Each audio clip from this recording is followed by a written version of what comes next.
I'd like to call to order the City Council work session for June 2nd, 2025. Call to order at 6:03. Madam Clerk, would you call the roll, please? Yes, ma'am.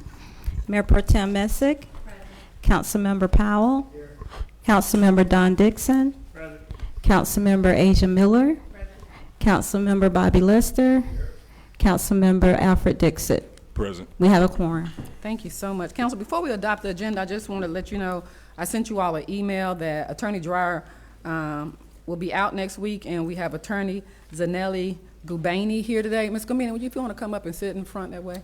And she'll be our legal counsel for next week. Thank you. Good evening. And I sent, did y'all get that email? Perfect. All right, there's an agenda before us, Council. I do have some last minute changes, and I apologize for this. We tried very hard not to do this. Oh, I'm trying to think. We never got this far in the alphabet. L-O-M-N-O-P. P, if we could add a discussion in regard to the clock. N-O-P. Q, if we could add a discussion in regard to repairing of the playground and possible closure. And the last one would be discussion of finance support. Again, Council, that's P would be discussion of the clock. Q would be the discussion of the playground repair or possible closure, QR. And R would be discussion regarding finance support. At this time also, I don't have any business to be discussed in executive session. Do we, Attorney Dreyer? No. Yeah, so there would be no need for executive session today, so we can scratch through executive session. Council, are there any other additions to the agenda? Mayor, yes. Councilman Dixon? Mike? Yeah. Item number N, newsletter submission protocol. Just wanted to just generalize it to the newsletter. Okay, that's fine. We can correct that. But it's staying on the agenda? Yes. Okay, anything else? Executive session for personnel matters. You want to put that back on? Right. Okay. All right. Council, I'll accept a motion to accept the agenda as stated with additions up under new business P, Q, and R, as well as keep an executive session for the purposes of discussing personnel matters. So All in favor? Aye. Our adoption of our agenda is before us. We have some proclamations. I'm just going to, we're a little behind on them, but they are before us. We have a proclamation recognizing National Public Works Week. That was May 18th through May 24th. Is Mr. Hurd here? We celebrated them this weekend a little late. After they worked, they were treated to lunch and some gift cards. So we want to acknowledge that. The motto was people, purpose, and present. We thank you for everything you do for us, Mr. Hurd, and please share those sentiments with your department. The next one is a proclamation recognizing Peace Officer Memorial Day, which was on May 15th, and National Police Week, which was May 11th through the 7th. We'll find a way to acknowledge our officers, because I didn't know about that. But this proclamation was signed and dated on May 12th, and so we just wanted to present those to the public and to the General Counsel. At this time, we'll have public comment. The mayor and council will now have public comments. Citizens will be given 3 minutes, maximum time limit to speak before the mayor and council. Comments must be limited to matters on the agenda or over matters which the governing body has jurisdiction. We ask you to be courteous and respectful and not make any disparaging remarks or use abusive language when addressing the mayor and council. We thank you all for your public comment. This evening we'll start with Antonio Lamar. Let him get up here first. Oh, I had to put it on. Okay. I know he wants all of his 2 minutes. Go ahead. Good afternoon, Mayor. Good afternoon. And board members, council. I want to thank you for considering evaluating our permit. We're the Church at Zion. We are the non-denominational organization. We specialize in counseling and just the overall well-being of a person. We typically operate 2 days out of a week, Tuesdays and Thursdays, Tuesday or Thursdays and Saturdays. Weekdays typically from 7:30 to 9 p.m. and on weekends from 1 p.m. to 3 p.m. Currently, we have not had any problems of any issues concerning parking. We've spoken with the landlord of the building, and he has given us access to the rear parking, which is a large area. We try to help out with things such as molestations, suicide, substance abuse, and as well as marriage counseling, just to say a few things. We just want to let you all know that we have invested a lot into becoming part of the community, and we greatly would appreciate you approving our permit. Thank you. Thank you so much. And his business, this conditional use permit application is listed as item A under new business. Tonda Lawrence.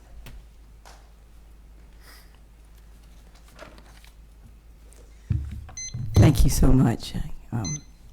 I just want to say there are so many positive things that I could speak about the organization, the Church at Zion, and how they have been so beneficial to my well-being, both spiritually and mentally. Even in the situation that I'm going through right now, it's a medical challenge that I'm going through right now, their support has been in abundance.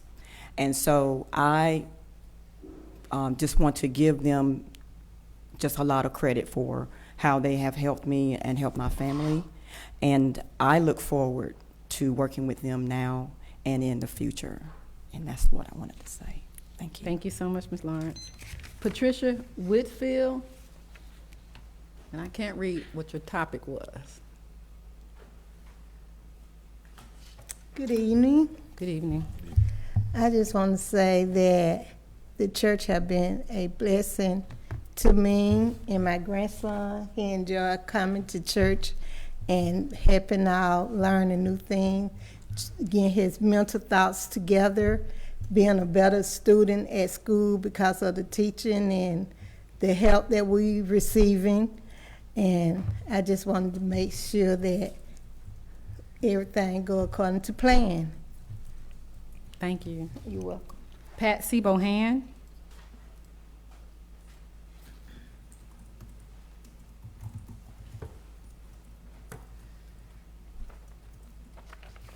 Good evening. Thank you for your attention this evening. I'm here to thank Councilman Alfred Dixon for being the catalyst in bringing back the newsletter. The residents and business owners greatly appreciate all your effort, and we have missed it. It has been a huge part of the city and was for many, many years under Mayor Joy B. Day, and you took it, as you were tasked to do, from the formatting to the stories and covering the city. You've done an absolutely amazing job. I really appreciate all your effort. It is most obvious the graphic designer is not needed because you pulled it together and you did a great job. I am very proud of you. I'm very proud of the work that you have done. And I think that the rest of the citizens here in Jonesboro and the business owners are probably equally as proud once they receive a copy. It was such an arduous task, but you totally knocked it out of the ballpark. So I wanted to come here today to thank you and the council for bringing the money forward to allow it to happen. And again, thank you for allowing me to have a peek into it and to acknowledge your hard work. Thank you, Councilman Dixon. Pat Sebohan, you can come help us fold them, since you're Oh, so I've proud already of it. volunteered. I Okay, that's volunteered. fine. And that's not the original copy. There's some errors in that. So if you receive copies today, we're reformatting it and we'll get it. But we thanked not only Councilman A. Dixon, but if we're going to thank people, let's thank Councilwoman Asia Miller, Mayor Pro Tem, as well as staff, Andrew, Shelby, and a host of other people. But thank you so very much. Well, All right, your you're 3 so minutes. very is up. welcome. Thank you. All righty, that's what I try. Next on the agenda, we don't have any public hearings, but we can move on to new business, and I think, Ms. Cameron, you're gonna be up to the stand for a while.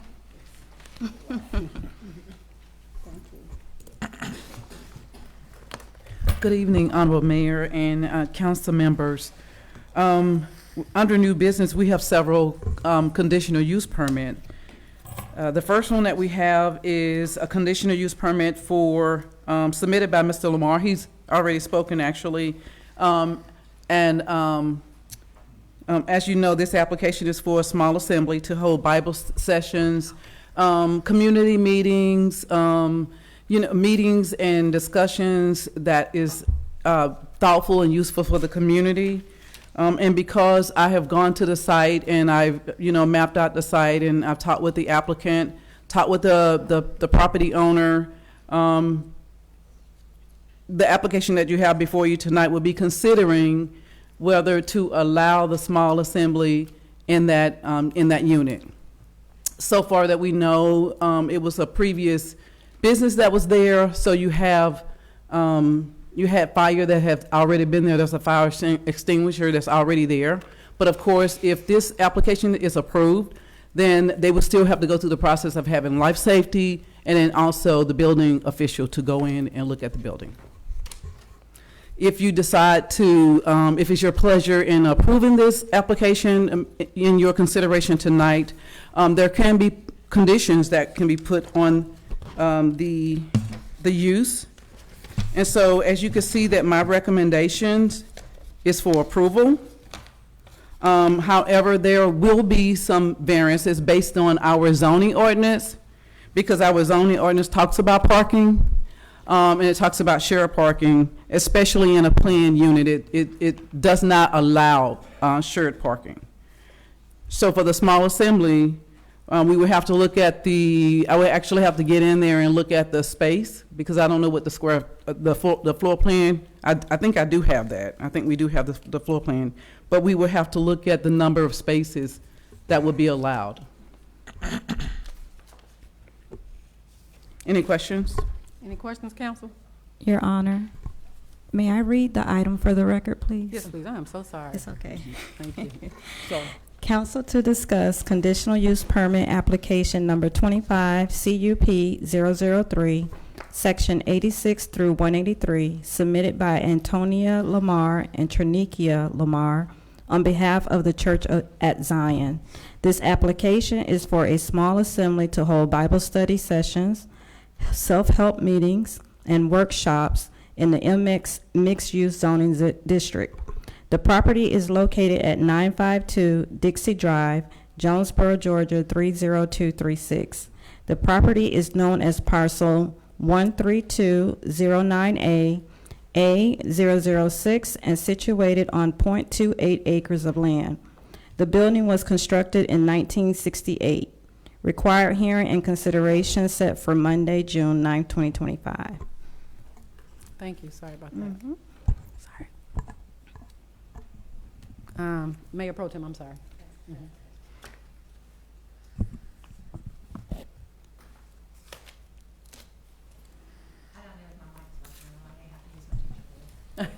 Okay. Oh, what? There you go. Now it's working, thank you. So, yes, ma'am, I just had a couple of questions. You were talking about the parking, specifically, and the size of, this is a very, very small space. So I noticed that the application is for small group meetings. How small? And, just a general idea, do we know how many people are expected at a time? Because this is a 40 by 15, I believe, is the space. It's very small. Yes, ma'am, but that would be a question for the applicant. I did not ask how many individuals they would hold. Particularly, and the reason why I didn't ask that is because they would have to, that would be a condition if it's the pleasure of the board. In my mind, a limitation of, let's say, for an example, an AAA group. If the county can't hold a number of people, that overflow would come over to their facility. But again, that can be a condition of this board. Just for clarification, I want to make sure we're seeking a cap on the number of people that are in is that what you were saying? Right, right, because it's a small space. There is some guidelines. No, that's what I was going to say. So we would just be bound to state law in regard to the capacity that's rendered by the fire department. So Right. I would hope that we wouldn't do anything beyond what they give the number of occupancy. So once they go through the occupancy process, Right. then they'll be given occupancy for that. That's I wouldn't great. want to stipulate Yes. anything less than that. Absolutely. But they haven't gotten to that phase yet. They haven't gotten to, they won't get to that phase until, it's approved by you, and then that's when they will start the application process. And then they will have to go through life safety, the fire department, and then also the building. Right, and I know Mr. Lamar said he'd already spoke with the owner of the actual building about the parking, because there's definitely, there's very little parking. Absolutely. For the number of units, you're right. And so we kind of need to know in order, I know we'll vote on this next week, but we need a general idea, because there's guidelines for that too. You have to have so many parking spaces per square feet, I believe. Mayor, please correct me if I'm wrong. I know we do, but I don't have them. And I But don't Ms. know Cameron, the have you numbers. verified that the parking space equivalent for that building? So it is not, and the reason why is because of the year that it was built, and because at the time that it was built, because it has been grandfathered in. At that time, it wasn't being used for these individual units, and that has come about over the years. So I can look at the zoning and see what that would be for a small assembly that we will have. But I can also look and check with our previous applications to see what the fire department, what that occupancy would be. And that, because the use is different, that's something that I would have to ask the fire department. And this is the unit right on the corner? I'm sorry. Yes, at the very end. Have they begun to have services there? I'm sure they will. I'm sure, but he said non-traditional services. So have they had services there prior? No, they're not in the space at this moment. Because somebody's in that space. There was no one is in the space right now. There was a beauty salon there, but she moved into a larger space. Are you all in that space now? Yeah, they're in that space. Oh, you guys are in the space? Okay. No, I don't know whether they're using it, but it's been through the renovation, Okay. So no, I didn't know that it's been renovated for that space, but, it's okay though for them to renovate it. They don't need this to renovate. They only need this to get to occupancy. Am I correct? Right. Unless So- there's some building permits. so when we say renovate, what do we mean by renovating?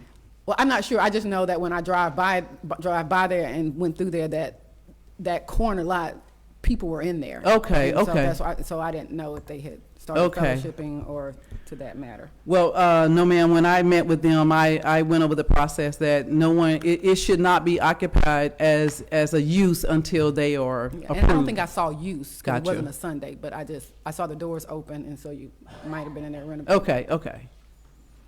So we Yes. can get that information. I'm sorry. Councilman Don Dixon? What time are the meetings? They could be after 6, 7, 8. Can- Other portions of the building are gonna be closed and the spaces can be used. That's a great question. Can we call up the applicant so he can answer these questions? Can we call the applicant doing now? Yes, it's a discussion. Okay, I just wanted to make sure. They can answer the questions, yeah. yes. Mayor, Yes. he actually Sir, answered that during public. Mr. Moore. That's what I thought, but I He didn't, did. I didn't write, did you write it down? No, Mr. you I wrote did. it He down. Come on, said you can answer the 7. question. No, you're fine. Hold on one second. 7 to 9 p.m. on Tuesday and Thursday. Okay. Is what he shared, and then Saturday 1 to 3. Was that correct? And then your regular fellowship time on Sunday. And are you doing Sunday services? Okay. So we're But I also want to be mindful, because this came up before, where we stipulated those hours, and then the business wasn't able to operate outside those hours. So you're telling us that's when you're going to have meetings, but you desire to be open and operable at times beyond that. Am I correct? Yes, ma'am. So he gave us times that he's going to have meetings, but you have access to that building. Yes, Because ma'am. it's your building, so if you. Yes, ma'am. Okay. Typically, during the weekdays, nobody's up there. Everybody's is gone. I've spoken with both tenants to the left of me and on the right of me, and that was an issue for me as well, as far as in the parking. And then the landlord, he showed me the access to the back, and you can get a lot of cars back there, you know. Yeah, And they've used that before. Okay. yeah. Thank you. Council, any, was somebody on this side? So, I don't see if I want to be clear, there is no condition on the times, you're just letting us know. Yes, Okay. yes.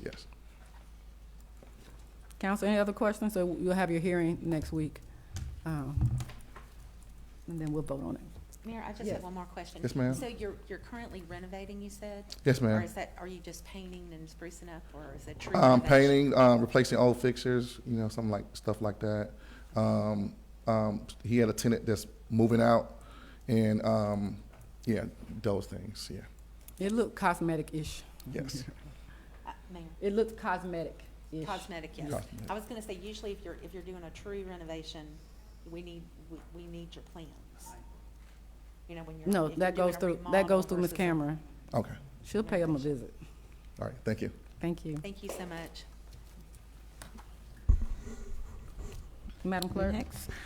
B, council to discuss conditional use permit application 25-CUP-004, section 86 through 185, submitted by Anthony Foltz. The application is for a motorcycle club to hold meetings in the C2 Highway Commercial Zoning District in the Gateway South. The property is located at 255 South Main Street, Jonesboro, Georgia 30236. The subject property is known as parcel 0600 1C D003 and situated on .30 acres of land. The building was constructed in 1978, required hearing and consideration set for Monday, June 9, 2025. And Ms. Cameron, just before you get started, that 255 South Main Street is that entire building, from the red roof all the way back? Correct. Okay, just wanted to make sure. I didn't know if it was an address for a suite or anything. No, it's the entire building. Mhm. And Honorable Board, my recommendation is denial because the building is, from visual, it needs to be repaired.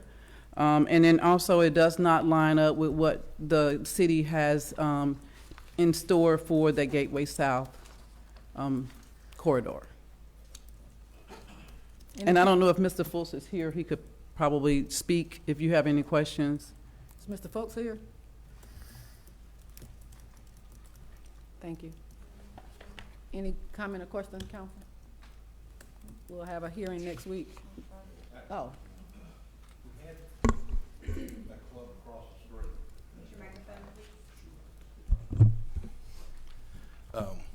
Didn't we? With, on the North Main, was it on North Main? and there's I thought it was across the, literally across the street in that little strip mall over there. there's one down the street now that we're focusing on where the old heat and air place was, Mm-hmm. behind Lotan. There's a group meeting there. I know that Forest Park had some issues with the clubhouse up there, and I know that one that was down the street, the two gentlemen that were here were, I mean, they seemed to be pretty nice, but I understand that they left rather abruptly Yeah, I don't from think that they ever thing. made it So, to the first meeting. okay. Any other further questions? Yes, Mayor Pro Tem? If we could do some follow-up with Mr. Foltz and find out, it said in his application they're supposed to be meeting on the second Sunday of the month. Is that the only time they intend to use this building, is one day a month? Probably not. That's probably just their meeting. And then it's, I think you said you had 10 members. Do we expect more in attendance than the 10? You know, those would be some important questions to look into. Yes, ma'am. I did send the applications out to all of the applicants, and I asked them to be present to answer those questions from the board. But yes, ma'am, I will follow up with them. The name of this motorcycle club, they usually have a name. Okay, will do. It's in the packet. I don't, I saw, hold on. Or it might have been the notes I had. Hold on one second. It may be in the letter of No, intent. it's on the letter that he had next to LTI. Hard Knocks.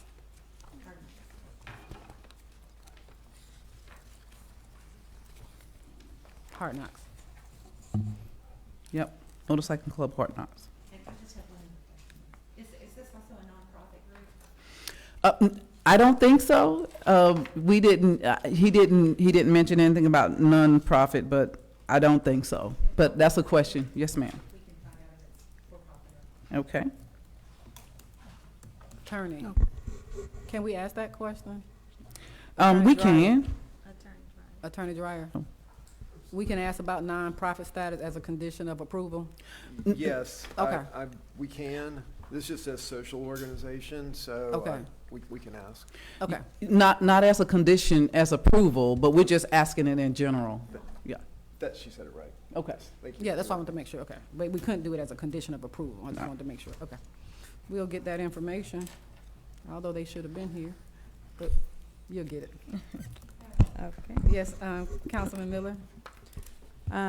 So just for clarity, even with all of those things, that if we get the information for those things, it still doesn't meet the comprehensive plan that we set out for the city? Absolutely. And then, so that'll be motorcycles, however many, however often. The residents on Baptiste Way, have we talked to them about it, or do we know if they'll be disturbed by the noise, or? I have not, because in that corridor, we have a lot of automotive businesses. And as now, it would fit right in. However, you're right, the noise from the motorcycles, depending on that. And the discussion that we had, they did say that they would not be, riding their motorcycles, but that's how they're going to get to the site. And then again, the consideration of, I believe, what has happened in Forest Park, I believe, if it's the pleasure of the board, but I think we need to take that into consideration Do What we happened in have, Forest Park? I'm sorry. in Forest Park. You know what happened? I don't know what happened in Forest Park. There was an entire shootout with a homicide, Yeah. two rival biker gangs. Okay, thank you. That's what important. What I had heard. Okay, good to know. And then lastly, even though that almost makes me not even want to ask the question, do we have areas in our comprehensive plan that are better suited for this social organization that we can guide them over to? Yes, Chief mentioned, and I didn't know this, evidently there's a business on the, in the industrial area, apparently, on the lower part of that corridor, may be a better suited area. Thank So you. we can look for office space as well. Okay, thank you so much. Yes, ma'am. There's no additional questions? Next on the agenda. Okay. Next on the agenda. Council to discuss conditional use permit application number 25, CUP 005, section 86-547, submitted by Stella Chio. The application is for a laundromat in the C1 Neighborhood Commercial Zoning District. The property is located at 220 Jonesboro Road, Jonesboro, Georgia 30236. The subject property is known as parcel number 12048A I009A and situated on .40 acres of land. The building was constructed in 1974 with approximately 2,400 square feet of floor area. Required hearing and consideration set for Monday, June 9, 2025.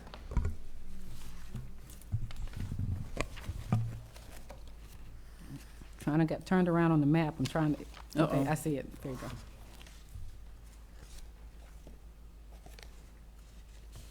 Ms. Moore, you want to speak to this item? Yes, ma'am. And I am recommending approval for this particular item, mainly because the city has, that we know of, maybe one, I'm thinking about one laundromat, and they desire to be a laundromat, not self-service. And I'm just thinking about, just bringing in different businesses so that we can have more services for the citizens. And this particular area in our comp plan is zoned for walkability, connectivity. So I think that this would be an ideal service for the city. So I am recommending approval, if it's the pleasure of the board. Is that other laundromat in the city? The one next to AutoZone?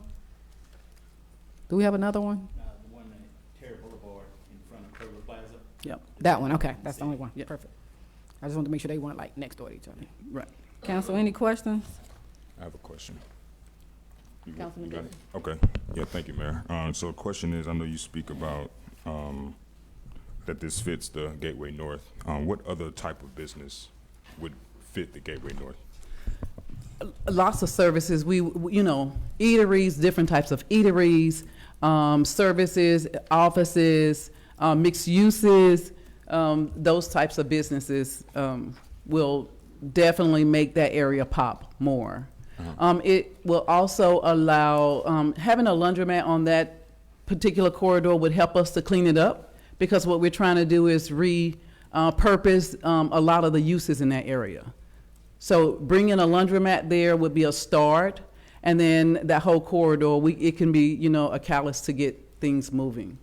Now, thank you for that. Mm-hmm. Have we had a chance to speak to residents over there, Raymond Drive, Cecilia, just to see if that is a need that they're looking for? It wouldn't impact. No, I haven't spoken with any of the residents. We do have a good number of citizens that's using laundromats, and I didn't do the study, but the applicant did, and I was hoping that they would be here tonight. I provided them with the information, but no, sir, I did not speak with the residents. Okay. I do want to add that just today we did a ride along. A ride along with the mayor, and that was the area that we pulled off. Yes. And pointed out exactly from that corner all the way down. Absolutely. And they've already started to beautify the property. Absolutely. But I don't feel like it would, we just asking the homeowners, I don't think that would give us a true. It She's will already not. done her market research. It will not, but I envision not just the residents, but you have the business people that's coming through that corridor. Mm-hmm. Having a laundromat on that corner, and it won't just be self-service, they'll also have someone there that will be doing laundry as well. So I'm looking at capturing the commercial part as well as any residential that's, along the 138, Highway 138 corridor. If I may. Yes, Councilman Lester. My one still, okay. Their hours of operation? I have not asked. I was hoping that they would be here. We haven't, these are great questions, but I don't know why the applicant chose not to be here tonight. Maybe they're waiting for the regular session, but I can ask that question to find out. There was actually somebody that was in there, it was a cleaner. That's right. Originally. And somebody had, when the cleaners decided to close up, somebody had come before us about a convenience store that they were gonna wanna put in there. Right. And we turned it down because there's two other convenience stores right there and then one right down the street. Absolutely. No. But they're just gonna do self-serve laundromat along with a person that does wash, dry, and fold type stuff? Yes, sir. Okay. Yes, sir. And you're so right about the convenience store. It requires, according to our code, it requires a conditional use as well. So that individual would have to come through this very same process. I'm not really sure why the code has the laundromat as a conditional use when it was a dry cleaner at first, but we're gonna fix all that up. We're gonna clean all that up. Well, it goes from one extreme. to Absolutely. the other, yeah. Okay. All right. There's no other further questions. Next on the agenda. Item D, council to discuss alcohol beverage pouring license application number 25 ALC 003 to change the address from 112 North McDonough Street, Jonesboro, Georgia 30236 to 106 North McDonough Street, Jonesboro, Georgia 30236 to dispense beer, wine, and distilled spirits. The legal business name is Bimari Events and Art Studio. Tamari Scott has requested to be the licensed representative. Required hearing and consideration set for Monday, June 9th, 2025. In honorable council, the reason why this application is before you tonight, the applicant is already licensed, However, from what I understand, there is 2 addresses at this location, and when she decided to use the entire property as her business establishment, it went under the residential number address instead of the commercial. So now she's living in that residential property. She had to go before the Design Review Committee and the Historic Preservation Commission to get permission to go back living in the residential part. So now her business license had to be changed from that residential, which should have been on the business side in the first place. However, when it was set up, everything was put on the residential. So now we're just correcting that, taking the address from the residential and putting it on the commercial side. And the applicant is here tonight to answer any questions. And that'll be a clean fix. Yes. And then, so. Yes. And it really should have happened several months ago, because she put in an application back in December to go before the boards. And so we're just trying to straighten out and clean up things that didn't happen a couple of months ago. Council, if you would just trust due diligence of Ms. Cameron to make sure this lines up with everything and that we've corrected it, and a great way to support a current business owner. So, any questions, Council? Mayor, Mayor Pro Tem. just one quick question. Really more for Mr. Dryer. Under that, can we do that? Can we just transfer the license from an address to another address, or does there have to be an application process? This is the application. Yes. This is the application. This isn't a transfer. Councilman Powell is right. You have to have, with the Department of Revenue, a whole new application process. But they've done that, and Yes. they're going to need the city's approval to get final DOR approval. Absolutely. Is that right? Yes. Yes, that's correct. So she's already done it on the state side, is what he's saying, and so now it has to happen on the city side.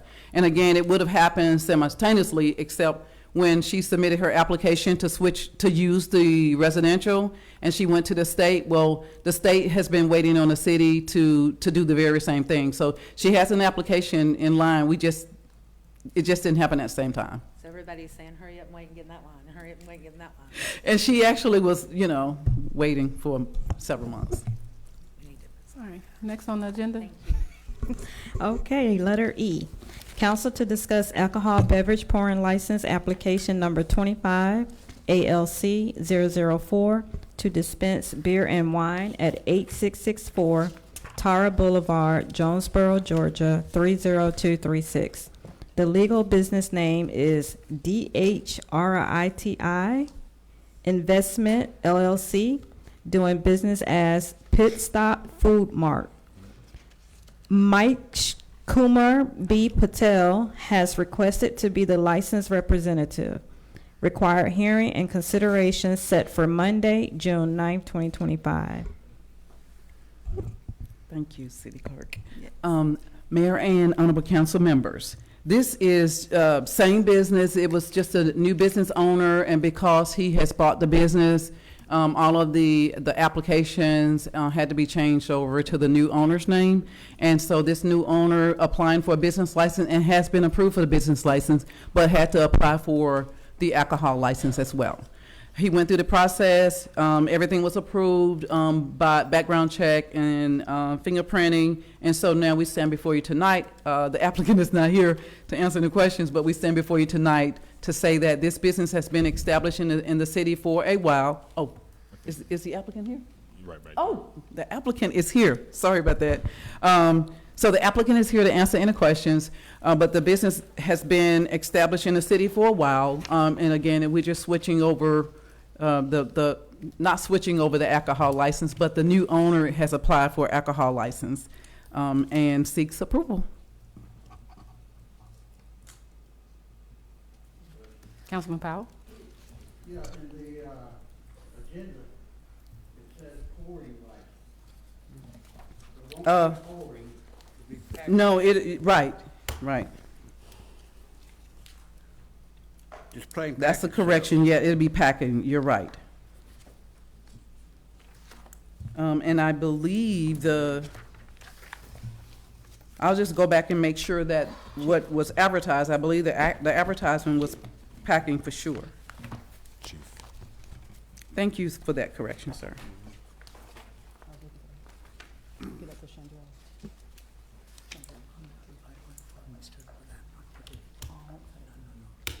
Council, do y'all have any questions for the owner, the applicant?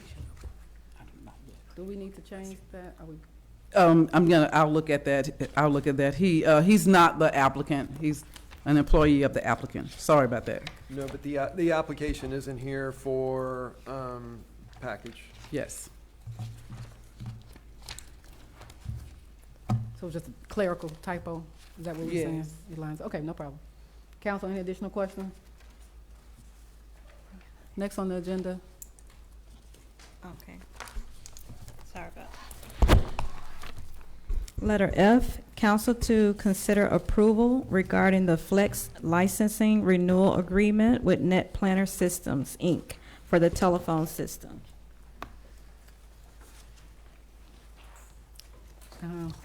So council, this is a recommendation from our IT department, Tran. I asked them to give as much information as possible. We have to have this licensing system. It's necessary for the system to operate properly.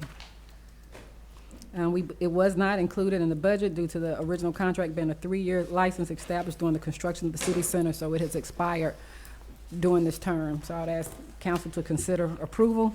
That's the only way our phones are going to be able to work. And this is a yearly amount. That was gonna be my question. Is this an annual or is it a 3-year contract? No, and actually, it would start next month and it will run until June 30th, 2025 per the contract that's in here. No, expiring, okay, no, I'm sorry, the existing one is expiring. No, it will be a 3-year contract, I'm sorry. It is a 3-year contract? Yes, ma'am. Is that 7,500 for, That's just a year, is that for 3 years? 1 year. And so what we've asked them to do is just to extend it for 1 year, just in case we do any upgrades. So if you see the yellow highlighted area, the pricing represents to extend the existing for 1 year, starting at the date as identified below. So that we don't have any disconnect, we will get this in place and it will run for a year. Are y'all okay if this goes to the consent agenda? Okay. Are y'all okay? We'll move this to the consent agenda. Okay. Next item, G, council to consider approval of a memorandum of understanding between the City of Jonesboro, Georgia, and Georgia Department of Community Affairs, Office of Downtown Development, regarding Georgia Classic Main Street Program. The program year is 2025 through 2026. Council, this is something that we do every year. I just ask that I be approved to sign it and move it to the consent agenda. It's our agreement to remain part of the Main Street program. Any questions? Can we move this to the consent agenda? Mayor, I have a few questions on this. Okay. There are a lot of differences in this MOU from the one that we signed previously? Did it change because we're a different one? Yeah, no, it's the same. Only thing I would think it changed because we weren't certified, but we've been certified. Yes. Mr. Patel is sick. Okay, thank you. Yeah. If you would tell Miss, yeah. Thank you. So this is kind of routine, and I think actually this is created by Georgia Classic Main Street Program, so it's nothing different. If you read through, there's no financial obligation, just standard practices to remain part of the downtown Main Street program. Do y'all mind if this goes to the consent agenda? You did. I've got a few questions I want to ask Mr. You want to ask him now? I can ask him now or next week. No, let's go ahead and ask him now. Come on, Andrew, so in case he has to do some research. And I'm not sure how much we can revise this, so if we got a whole lot of changes, then we just won't be in the Main Street program, huh? Is that how it works? Yeah, that's correct, because it's given to us by the Department of Community Affairs. The city has to have certain obligations in terms of reporting. Then at the end of the year, when the reporting is complete, National Main Street decide whether we remain a Main Street organisation, and Department of Community Affairs decide whether we remain a Main Street organisation, which both have done for this year. So this is now going forward for the next year just making sure that I go to training, that the reporting is done on time. It's more things like that. It's more of a contractual agreement saying that if we're going to be a Main Street program, we have to do this. If you look on front page, it says that we have to have a full-time paid professional downtown manager that applies 75% of his duties. So that's why 25% of his duties are economic development until we hire someone. It also stipulates that they have to meet 10 times per year. So it's just us saying that we're going to do it. So if we don't do it, then we can lose our Main Street certification. But we can't change, like it says, meet a minimum of 10 times. We can't change that. So if you just look through it, like I said, these are just mandates that are provided for any city that is a Main Street certified city. Correct. Okay. And Article 4, if you look at that, tells what the DCA agrees to give us in turn as being a partner. Did I do it right? Hmm? Thank you. Correct. That's right. I read through the MOU. I had a couple of questions about it to see if it's different from what we did before. So, on the, Do we have the previous one? Because I can't compare it. Can you pull the previous one? I can pull the previous one for you if you like. Well, let's just do that, For the because next meeting. we can't, unless you got it memorized, because it's almost the exact same. he probably has it memorized. Do you have it memorized? I memorize that I've meant to. Well, he's already told us it's the same, but let her ask. Go I ahead. mean, I can go back and have a look, but Let's just see what the questions are. Go ahead, Mayor Pro Tem. Well, some of my questions were, so is this moving forward, like it says, all the members need to be Main Street 101 certified? Correct. Does that mean that will be for 25, 26, or they have to be before we sign the MOU? So every year we have to get certified. So this is just what we do yearly. So every year we have to get certified, and it's from January 1st until. so what the members have, they have 12 months from the date that they are appointed to be certified. So all our board members, apart from our newest, are all Main Street 101 certified. So in the case of Brian Holmes, from his appointment, he would have 12 months to be certified. It's not like on day 2 of your appointment, you have to be certified, because you have to kind of know what the Main Street program is about and learn, and that's they go on trainings, and then they do the Main Street 101. I would never recommend anyone doing the Main Street 101 day 2 after being appointment, because that happened in a previous city and they failed because they didn't understand the ins and outs of the program. And having somebody who's a business owner or who lives in the downtown, they have more of an aspect to that. So it's within 12 months, though. It's not right away for that. But it is something that has been asked to be done for at least 2 or 3 years. I've taken it 2 or 3 times. And I also want to add, Andrew and I talked about it, and I thought we put an email out to you all encouraging every council member to take DDA 101. So I think we sent that out, but nobody responded. So again, I would encourage that you all take that class. I take it every year, and it's extremely helpful and enlightening. All right, what's next, Mayor Pro Tem? Yes, so how do these regulations differ from what we're already doing with the DDA? Is there any difference that you've noticed that's a glaring difference? The Main Street program, the most recent rule is that DDA board members must take a minimum of 2 hours training a year.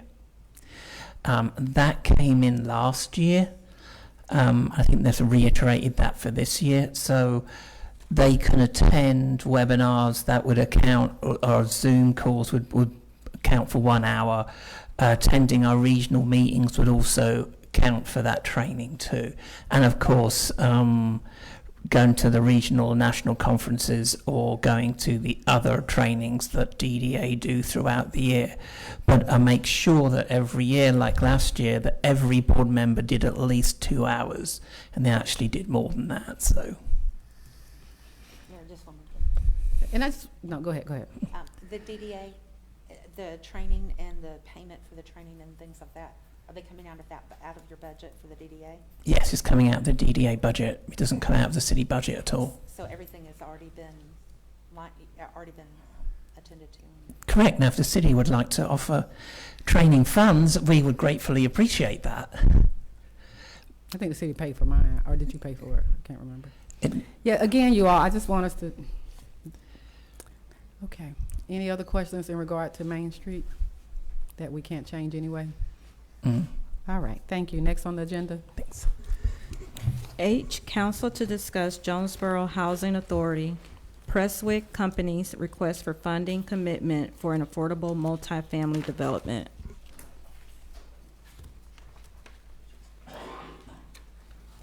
It's in the new policy. It's in there. Thank you.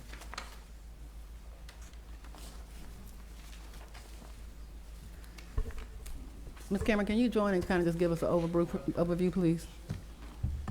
Thank you, Paul. And what's your name? Casey. State your name and your company. Casey Craven with Presswick Development Company. That's why I thought you looked familiar.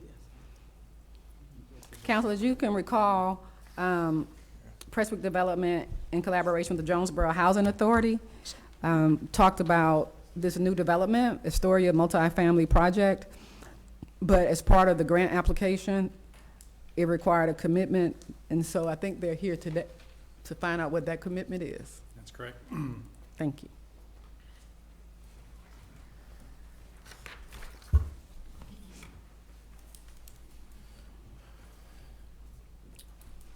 All right, so what I've given to each of you, and if anyone else needs one, I can get it to you. Oh. All right, so what I've given to each of you is basically the fees that we've estimated. As you can see at the bottom, these are all just estimated costs, not actual costs, but some pretty realistic, at least in the ballpark, costs of the various fees that we are looking or asking for. These would be for in-kind, because we were looking for a total for this development project, a total of $1 million for basically the DCA award and getting it through fruition.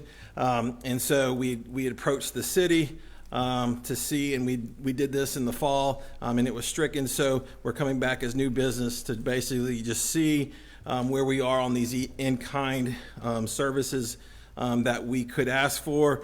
We've kind of outlined them in that top section. Those were the fees that we felt would be city fees that could potentially be given as in-kind services. The ones below, they're through the city, but other third parties or state are the ones performing those, so there could be a cost to the city. So asking for those could make it difficult for the city to give those. But we were asking for just basically in-kind services. I know in the past we were looking around $280,000. This figure is at $213,900. My ask would be, I know in the past we put kind of a cap on it to say it couldn't exceed the $280,000. My ask would just be, could we consider it potentially going up to $250,000 for in-kind services, so that way if there's costs that exceed these particular things that would be allowable under in-kind services, that they could go up to $250,000 to help in the development of this project. So that's what we were looking for, to see if we could get a commitment from the city as we're trying to work with you all and try to get ideas for. And we've taken many of y'all on tours of Presswick's developments. They do phenomenal jobs, and we're offering housing that is going to be, in my opinion, a step up and have some nice amenities, have nice exteriors, and just overall trying to make the downtown Jonesboro basically allowing more affordable, but also at all levels, working class residents, making the housing basically affordable for all different levels of income. All right, and I just wanted to kind of refresh our memory. This is the project that would be on Tower Boulevard. Would that be, what side, how would you know that? Is that southbound? It'd be northbound. Okay, on northbound, across the street, a little bit below or south, north of LTI. How many units, Paul, and I apologize, I probably should have did my homework. How many units would this one have? 196. And this would move all of our current Jonesboro Housing Authority in Well, there. that one of the plans is for us to utilize this space. It's kind of hopefully a phased project type of development. But one of the hopes with this property would be so that way we can help to relocate easier residents from our public housing, which are on the Hightower Street and Wilburn Street, which are literally steps from the downtown. But for us to then focus on, can we do something to enhance those and to bring basically housing to those areas in a manner that would be kind of in with where the city is looking to move forward. But giving us the ability, I mean, those are units that were built in 1959 Correct. and have extreme infrastructure issues, helping us to be able to better the lives of individuals living there by providing them a new fresh structure that has many more amenities, has the ability for them to be kind of commingled with various income levels too. So that way you're kind of giving them a better way of life as well. So I just wanted to clarify, will any be market rate? There'll be no market rate. Okay, and then, but it goes up to how many AMI? Like up to 90%, 80%? It goes to 70%. Yeah, and 70%, if I'm correct, would be the starting pay for a teacher, roundabout like 70,000. Yeah, that's about right. Yeah, so, and starting teachers make less than that. Also, our officers, what do they start at, Chief? 51. So this allows us to afford not just our Jonesboro Housing Authority, but it allows us to provide housing for our working class around here, and that's been one of the things that we had lacked on.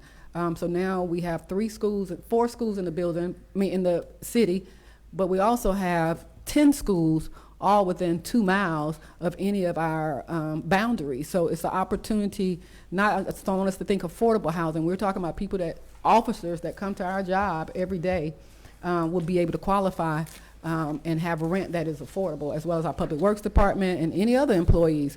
And so it's also an opportunity for us to provide some type of incentives if we were to bring officers in here. We talked about perhaps 1 or 2 of the units or something as a courtesy officer. So it's just something that we can consider. Definitely much needed, not just for affordable housing, but sure, for the people that work in and around our city. What we're asking is, and I want to be clear on the ask before, because I don't want to get caught up in, how many units and this and what does it look like. We'll have plenty of time to get to that, won't we, Ms. Cameron? Yeah.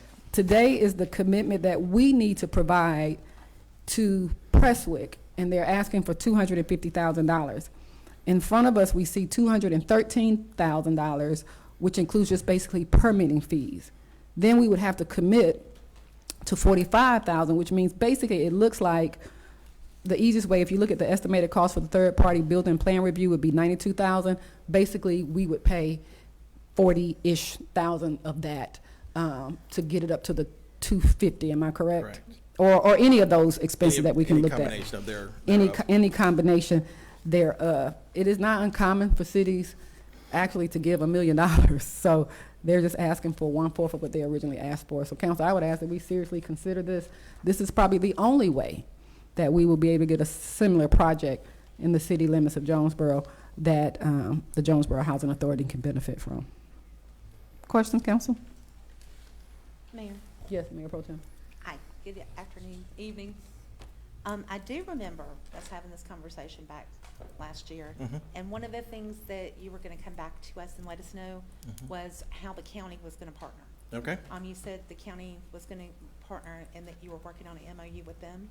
We have worked with the county, and we actually have been awarded some money from Clayton County, the CDBG office in particular, and they've actually given us a considerable amount of money. Yes. So do we have? She wants a letter. Can you provide that? I will need, because of the things going on in Washington. That's been like, we won the award, but we haven't been officially granted that. So we'd need to. We're working on trying to get that shored up. So we've got the paperwork on that. But we have one, and they have assured us that we would be receiving the monies. So where are those monies included? This is in these estimated costs. The county is not included in these estimated costs that are shown. Because there are other. These aren't all the costs. These are other costs. The county has stepped up for helping assist with the unit developments. Okay, so with the CDBG grant through the county, you're saying the county's already made a commitment? Correct. Okay. You don't know the numbers? It was right around $1 million. Okay. Can you get us, I mean, I can if you get wanna from know Ms. the money. Boswell, because it's Linda Boswell, I can get from her the amounts of it. We're just working on how we're going to go about getting the money because of the regulations that are occurring right now. Council, I would also, I'm sure, Mayor Pro Tem, good question, but Council, I'm going to ask because we need to vote on, in regard to this. But I don't want our commitment to this project to be contingent upon what the county does. This is within the city. This is Jonesboro Housing Authority. Clayton County has a housing authority. If they come back and say they not giving nothing, does that mean we're not going to give nothing? Yes, Ms. Stanley. And if I can, I'm so sorry. Thank you all. It's such a pleasure to be able to appear before you. I just want to Give your name and title, please. Tammy Stanley. I'm the current chair of the Jonesboro Housing Authority. I just wanted to just point out that part of the DCA award looks at collaboration between city and county. And so we've had, of course, incredible relationships with the city council. I just want to thank you all, but it's also about being public facing and letting them know just how great our relationship is. So I just wanted to add that. Sure. Thank you. Thank you. So, council, if the county decides, well, let's just say they can decide everything, but if the CDBG is not funded, and therefore the county doesn't invest in this project, are we willing to still invest in the project? I would just like to know the more, I'd like to contact Ms. Boswell or just get an email from her, just giving us the details of, because the county gets the CDBG, but if they've promised you a certain percentage of it, if they, I would just like to see that. Okay. To be sure they're in, because Mayor, I do agree with you.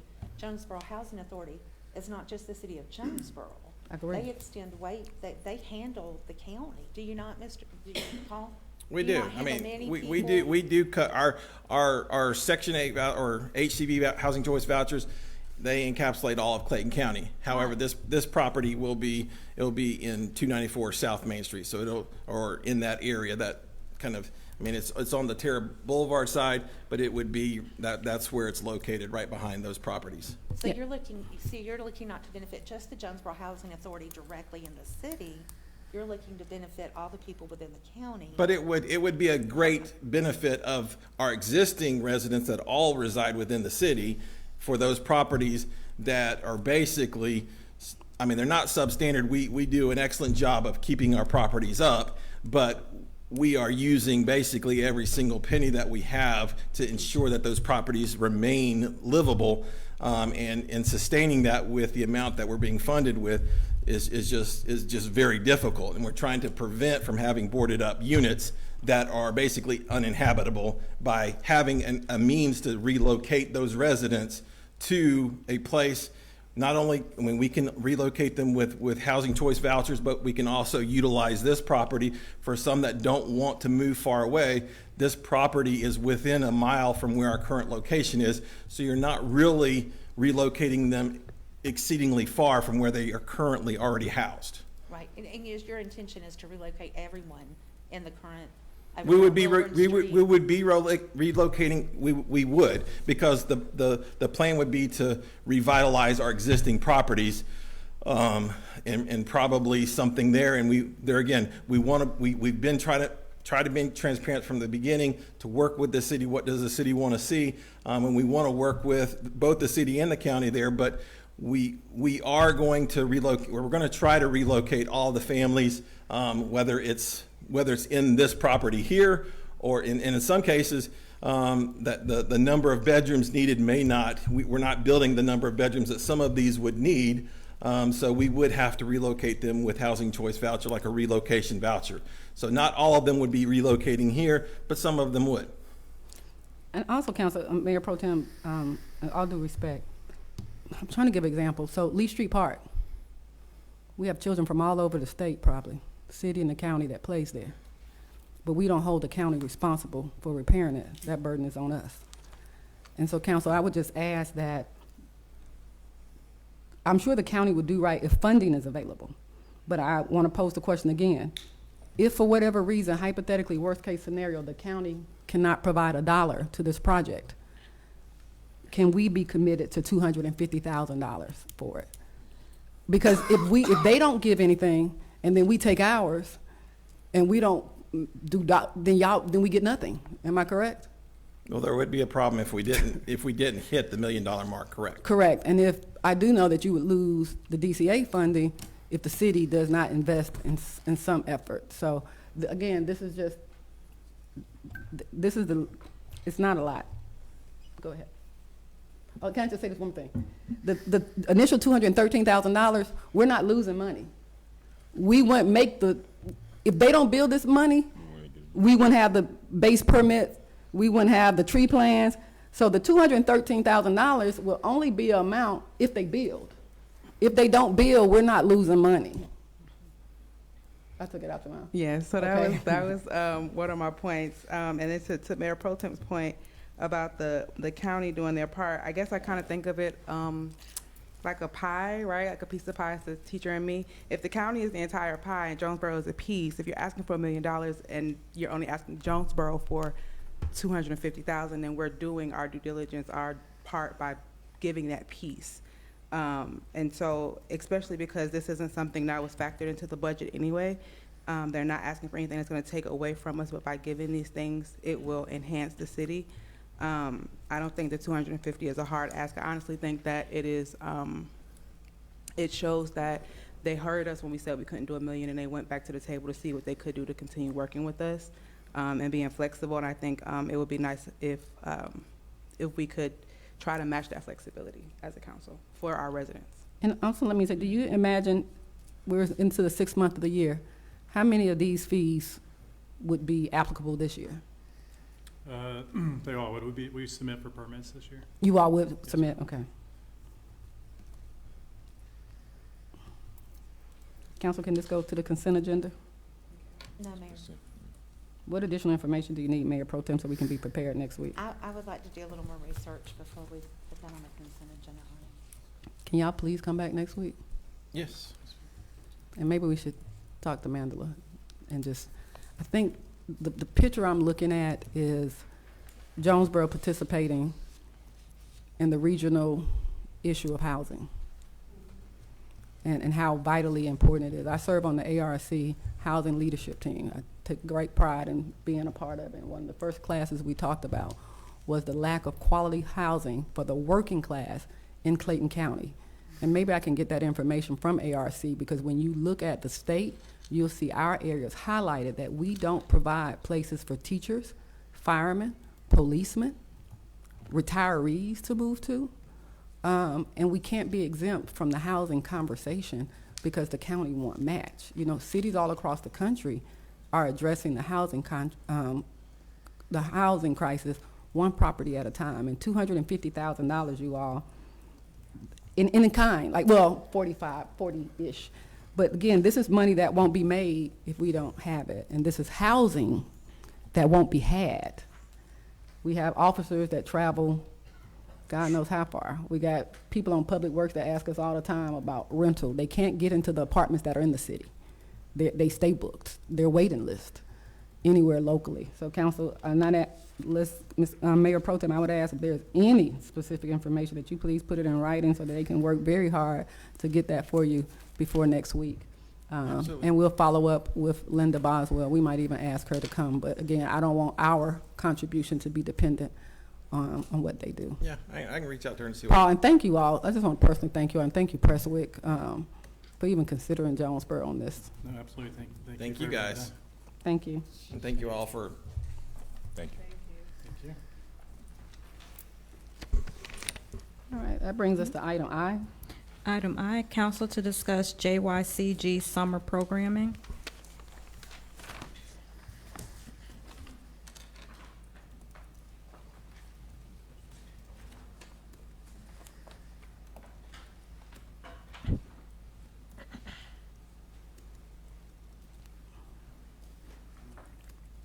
So yes. I'm sorry, can I take a point of personal privilege? We just had one of our commissioners, Elena Reed. She coming back, okay. I think she might have wanted to say something. I apologize. Go ahead.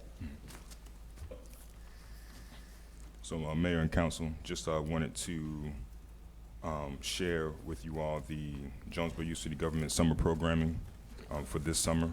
I know we spoke about opening up the We had a great meeting this past week. Do you have a handout or something for us, Councilman? I want to follow along. We don't. Okay. That's what I'm saying, we can get anything. Yeah, Y'all, okay. no. I got a pen, I'm gonna write as a. Okay, well, you're right, we'll look at your notes. Okay, Councilman Dixon, I'm sorry. No, you're fine. And I'd also like to acknowledge Mackenzie Newlove. She's in the audience today. That's our Director of Communications. She's been instrumental in ensuring that the information is out. I know we spoke last month about opening up the concession stand to address the need in the community. And we had a great meeting this past week in regards to that. And we look to open up this Friday and Saturday as a start or a soft opening for the Lee Street Park concession stand. Just wanted to give you all an update. As you all know, the Jonesboro Youth City Government meets every third Monday right here in the Jonesboro. I'm sorry, Ms. Bruce. The JYCG, they meet right here in the Jonesboro City Center each and every third Monday at 6 p.m. We have a new class coming in, and I think you all will be very, very proud of that. Next on the agenda item? Item Is that K, it? I'm sorry. Yes, sir. Council, I want to thank you all on that. We came together as a team. I think we got a plan. Thank you to Chief Cato, Finance Department. I don't know who else was involved, but making sure. Public Works, making sure, and Andrew, just everybody for chipping in so we Mayor. can open up a Jonesboro store. Yes? What are the hours for the concession stand? 10 a.m. to 10 to 6, excuse me, 10 to 6. I thought we said 7. We did say 7? Okay. Well, actually, I thought we said 11 to 7. Okay. Any other questions, though? 10 to 7. I do want to just bring to your attention that they're serving lunches again in the pavilion, so just FYI, Yeah. you saw that. Mhm. That's every day? Yeah, breakfast. Monday and through lunch. Friday, They have a right? breakfast period and a lunch period. Yeah, okay. Thank you. item J, council to discuss Jonesboro internship program. We got something on that? Yes, it's in the Okay, I packet. saw that one. Okay, I see it. And Mayor and Council, this is just in regards to the internship program in the past. We've had 6 interns. 5 have graduated from Clayton State, and 2 are now pursuing their masters. And they have contributed. The interns have contributed to projects such as our flagship Youth City Government program, the development of the Jonesboro Education Trust, where we look to provide deposit-only savings accounts for every kindergartner in Jonesboro. And we're looking to go ahead and introduce this citywide so that departments can also take advantage of internship interns to see their boats across. So just wanted to see exactly what would be the pleasure of mayor, staff, council. If you all wanted to have interns, I know I heard that that the staff could benefit from it. I know we have been having some staff issues. So just wanted to see what everyone thought about it. Is this the one through Clayton State, or we're just gonna create our own? Through partnership with Clayton State. Okay. I think by August, departments will be ready to submit something. I don't think we are able to do. I'll check with my department heads, but I don't think they can jump in on June 10th. I did talk to the gentleman. He said he had spoken with you. Is it Michael from Clayton State? Michael Little or Charles The short guy? Howard. Yeah. But he mentioned that if we couldn't do the summer intern, that if there were like community development projects or marketing projects, that we could do project-based embedded within the classroom. So we have had those conversations. Are you asking for any funding or anything for this? That's always key. Of course, like I said, this is, in the past, what I've done is paid my interns through council initiative funds, or if I've had any travel left over, we've submitted that to them. I think in the past, we gave our interns a $500 stipend just to show our appreciation for all the efforts that they put in for the semester and even longer. So I would love to see some type of compensation for the work that they put in, but they understand that they're graduating, and that's probably the highest form of payment almost. Council, would you all consider, so let me just make sure, are they gonna do course credit? It would be course credit. Yeah, so, okay. Mhm. I know we ran into the issue before, and I think the way we avoided that was using the terminology of the stipend at the end. And I think because it was such a, I don't want to say small amount, because for some $500 is a lot, but that the amount wasn't, contingent on hours per se, that it being that stipend kind of, it didn't cause any issue with the fact that they were getting course credit for the. That's what I'm gonna, Council, would you all consider for the fall interns, well, up to 2 interns for the summer? Alfred, how many do you have for the summer already? Currently, we have 2 interns for the summer, And what's their capacity? community development and communications. Community development with who? Well, that's what I'm here to, whoever needs an intern, that's what we're here for, but they'll be working under me, taking care of JYCG, any initiatives or any thoughts that the council would like to. So can one of them push be through. assigned to City Hall? Absolutely. Council, would you entertain approving a stipend up to 2 interns for the summer for June 10th? And I'm almost confident, for June 10th, start for 2, and then consider 3 $500 stipends, up to, because we got to make sure we got qualified fall interns. And I do feel like we'll be able to structure some objectives and some scopes of work for our fall interns, and then we can evaluate it in December and go from there. I'm sure we have more than enough money in our personnel savings, so that'll be a total of $2,500. Up to 2 for the summer, up to 3 for the fall. Yes, ma'am. I'm sorry, I missed part of it, so like a $500 stipend? Correct. Per intern? Yeah, but we would only do 2 for the summer, and that would give us a chance to work with staff for the school year. When they do it through the school year, and of course, it's very detailed, you all. Like, they have, like, scope and sequence and everything, so they're just not coming up here folding newsletters, but they're actually working. But I want to make sure that we can place them effectively and give staff. I know, Councilman Dixon, we could definitely use one just in general around here from the different departments, so that would be helpful. And then in August, I would reach out with economic development, community development, or whatever that what we need, and have very clear guidelines for what departments, and I think that would help us to choose one. But I wanted to make sure that we did have the funding. So council, we don't have to vote on this, but could this go to consent agenda for up to 2 for the summer and up to 3 for August, beginning August 1st for our fall intern, and fall interns usually conclude early part of December.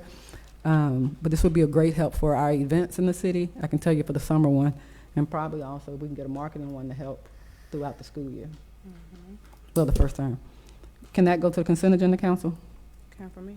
Hmm. Yes. It can go to consent, we do need to see where it's coming from the budget. Okay, it's gonna be from personnel savings, but we'll find it. All right, you got that for consent agenda? Yes. All right, thank you, Councilman Dixon, for staying persistent with that. Thank you. Next on the agenda. Item K, council to discuss internal communication policy.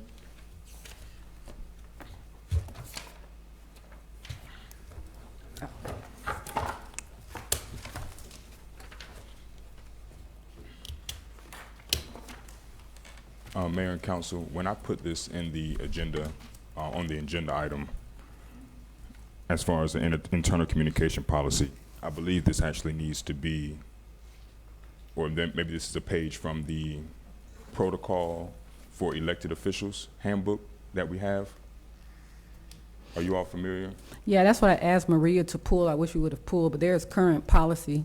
I'm not sure if it's an employee manual, but I've seen like a memo or something, and I'll go find it, that stipulates that staff has to, and I think I sent it to y'all one time, that the staff has to, any communications beyond just day-to-day operations or something that takes only a few minutes would have to come through mayor and city manager. So we need to find where that's actually located, and that will determine whether we need to do a resolution if there is any changes to it.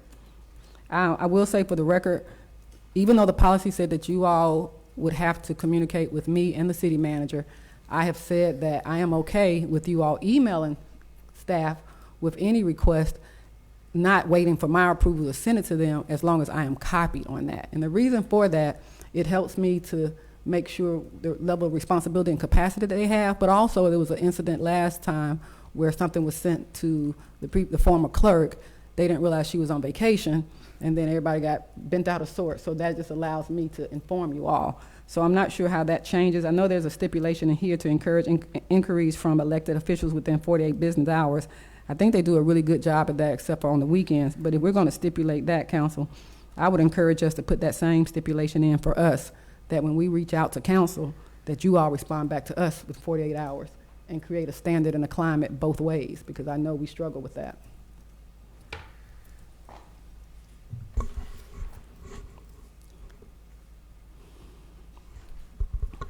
No, and I agree with you. And I think this is exactly for, just so that we can establish those lines of respect and communication. But it doesn't stipulate that the council members have to respond back to staff and mayor within 48 hours. So we need to change this to say all city officials are encouraged to respond to inquiries from elected officials and staff within 48 hours? Is it an encouragement or a requirement? Would y'all like to make it a requirement that staff and city officials, elected officials, respond to each other? All city staff and elected officials are required to respond to email inquiries from staff and all other elected officials within 48 business hours to the greatest extent possible. I mean, something might happen we can't get back. But I do feel like for climate purposes to require staff to do it, and we don't do the same, because there have been times when staff has waited well beyond 48 hours for a response to something that was needed. I wait all the time. Don't nobody. Is council okay with that? Council, are y'all okay with that? Or how do y'all see what changes would y'all like to make to this? I think what would be helpful if we had the policy, the current policy in front of us. So I would ask that a motion to table until next week when I can provide the policy for you all that's currently existing. That way it will direct the current legal counsel whether it's going to be a resolution. We need to see how those changes came about, but I know it's definitely in there. I've seen it. I just got to find it. I wasn't sure what was this. So, yes, ma'am. I'd like to make a motion to table this discussion until we have the policy, so we can see if it needs to be modified, or we're going to do a resolution. Thank you so much. Any discussion? I'd have a discussion. Yes. And I thank you all. I'm totally in agreement with the table. I know that we put this on the agenda. We submitted these items maybe 2 weeks ago with the expectation that we'll have the information ready for us so that we can have a discussion. So I just wanted to just make that statement. Yeah, we try. Like you could have pulled it too. When you submit items, you usually submit your whole package. And so if you needed that, then you could have requested that from us, but this was your item. So there's a motion on the floor. The table's been appropriately second. All in favor? Aye. Any opposition? All right, we'll get it. We'll get it for you. Maria, will you make sure? Thank you so much. Next on the agenda. Item L, council to discuss Jonesboro's promotions.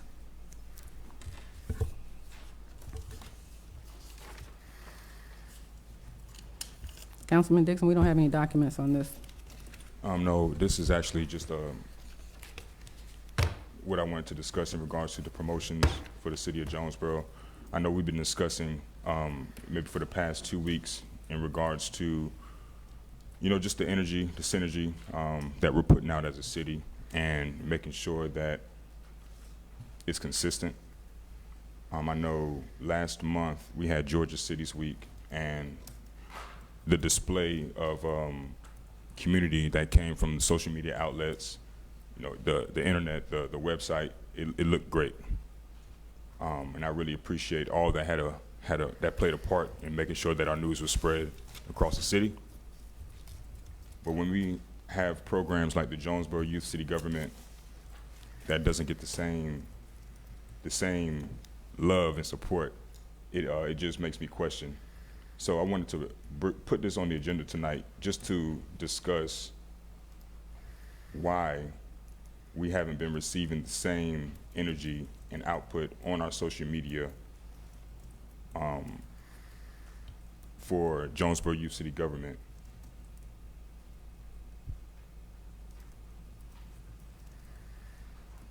Or a better question. Well, no, because I'm saying I can't measure energy. I hear you. I can't measure energy. So, all right, for example, I'm glad you, I appreciate you saying that, because I was, in Instagram, had 36 posts for the month of April. During Georgia Cities Week, we had 28 posts to Instagram, 19 posts dedicated to Georgia Cities Week. Candlelight Yoga, 7 Cities Initiatives was posted a total of 4 times each. Ice Cream Social and Community Pop-Up with Jonesboro PD was posted 3 times each. DEA Take Back was posted 2 times each. We used the same weekly flyer and posted it numerous of times for that month of April. I think there's probably been numerous emails, 5 maybe. I've been real intentional about communicating our desires to make sure that our youth flagship program was promoted properly. We've expressed it personally, privately, publicly, and we haven't seen the same output. So I wanted to understand why we haven't seen the same output for our youth programs. So I want to be clear for the record, since we have youth here. The mayor and her staff is totally committed to the Jonesboro youth government. You know, I come to the meetings. If y'all ask anything of me, you know you provide it. So I don't want this to be perceived as though the mayor and her staff, we do not support them. So we heard Councilman Dixon's concerns. We're trying to remedy something inside. And I'll come to the next Jonesboro Youth City Government and explain to them, because I don't want you all walking, what you all's perception of how we serve you all is very important to me, and I think you all know that. So we will work on this, Councilman Dixon. Unfortunately, when I asked to have some type of communications person on staff, council did not see fit for that. A part-time person for that, when we asked for a constituent aid, that person would serve well in this capacity. Right now it's between Shelby, Andrew, who has 75% DDA and 25% economic development. Shelby, who is, I don't know, thinks she's the city manager now, all the work she does, but we are trying. But it was, hear me, it was not ill intentions or trying to intentionally not put it. So we are committed to doing better, and that's what I can provide for you now. And I hope that's sufficient. It's not. But I appreciate those words, though. And I appreciate that recommitment, especially to our youth. But we've been real intentional about communicating personally, privately, publicly, regarding getting this information out to the public. One of the main concerns when we first started this Jonesboro Youth City Government is that the majority of the youth did not reside in the city of Jonesboro. We have Clayton County Public Schools pushing this initiative for us, Clayton County commissioners pushing this initiative for us, state representatives pushing this initiative for us, but nobody from the Jonesboro city government. And when I look online and I see that we have the capacity to do so based off of Georgia Cities Week, but it gets lost in trying to push our most valuable asset, which is our children, right? And I need an explanation. Yeah, I'm not going to provide you one. What I am going to provide for you is a litany of things that we do for Jonesboro Youth City Government, and for you to come. I've already committed. I've already committed to correcting. There is nothing else you can get from me. I said that when you brought it to my attention, I've revisited with staff. You have not even given us the opportunity to correct this. Councilman Dixon, sometimes you come up here 30 minutes before the end of the day demanding that things be done with a 30-minute notice, and I stop and I will have Ms. Bentley or Andrew make copies for you. Like what? So do not act as though, do not put the perception publicly that the government is not copies for your minutes, for your meetings. Money for you to go buy Chick-fil-A the day of. Poor planning on your part does not necessitate an emergency on ours, but I make it an emergency and I make sure it gets done. So before you sit up here and condemn a promotions policy or condemn something that was put on Facebook, understand what we stop and do for Jonesboro City Youth Government. When you did not pay for their registrations and it was overdue, I did it. When the hotels were not booked appropriately, I did it. Councilman Dixon, I am asking respectfully, give us an opportunity to get this right. There is no explanation that I can provide for you, and there is not one that the staff can provide for you. Give us the next promotion, give us a posting schedule, and we will work our hardest to make sure that it gets done. You brought to our attention an error, and now I'm giving you a means of fixing it. Copy me on there, and I will make sure that it is scheduled and that it's posted as frequently as you would like. The only thing I can do from this point forward is try to get it right, and that is my commitment. And I would hope that we can work together. Yes. When is your next event or flyer that you want us to push out? Thank you. When is it? The Jonesboro Youth City Government meeting is June. Okay, have you provided that information for 16th. us to post? Do you have a flyer or something? I'm extending the application deadline if we can start there. Okay, so if you would just write that up, it would really help if you write that up, give it to me. It's already actually in the email. It's the same thing. I know, that I we've think it already helps provided. though, that I can just send something just for ease of appropriateness. Each one that you want posted, send to me individually with the caption and the write-up, and I can forward it to necessary parties. We also, one person that also has access to some of the posting has not been here. And so when people are out, things shift. But I'm committed to making sure that we correct your concern. But I'm asking you that if there is a flyer, it's easier for us if you submit the flyer with the caption that you want, where you want to have it, and how frequently you want it, and we can set alerts and get that done. We're committed to doing that. So I know you sent the email, but it was a long litany of things. If you would just send them separately, that's typically, and just so you know, when you talk about process and protocol, that's typically what I do. I will send one flyer to Andrew or Shelby, and I will say, post this flyer, include this information. I don't send them 5 things in an email. That's not really easy for them to manage, people that are not marketing people. So if you would, for us to help you, just give us each an individual email. So you're extending the deadline. Attach that flyer, say please post, extending the deadline till blah, blah, blah, blah, blah. I will forward it to them and it'll get posted as frequently as you would like it to. Thank you. All right, thank you so much. Next on the agenda. Item M, council to discuss city events in the city center calendar for June 2025.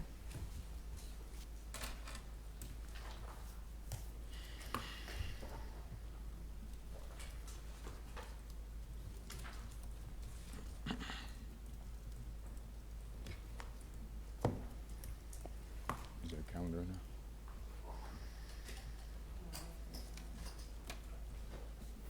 Whose item is this? So this was my item as well, and just like we had it on last month's agenda, just wanted to have a calendar of the list of events that that are happening for the months of June and July. Not only to assist with planning for the newsletter, but just to give us an idea of what's happening in the city. I think the last week when we got the city events calendar, I think the following week, I think there was 2 events that wasn't on the calendar that was happening in the city that you know, people should have knew about, and they should have been able to attend. So I'm looking for that calendar for the month of June, July, as early as we can get it.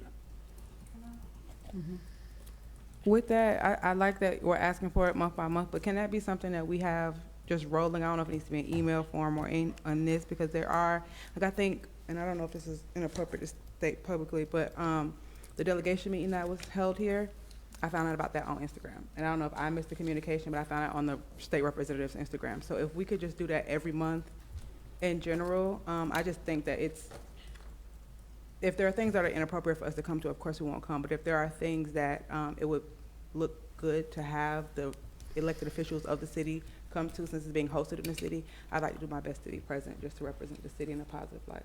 Again, we're going to try. But council, I would ask that you all entertain at least a part-time communications person.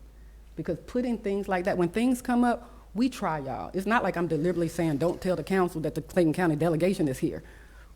I'm not up here every day. Some days I'm not up here at all. But I can promise you that the staff is trying their best.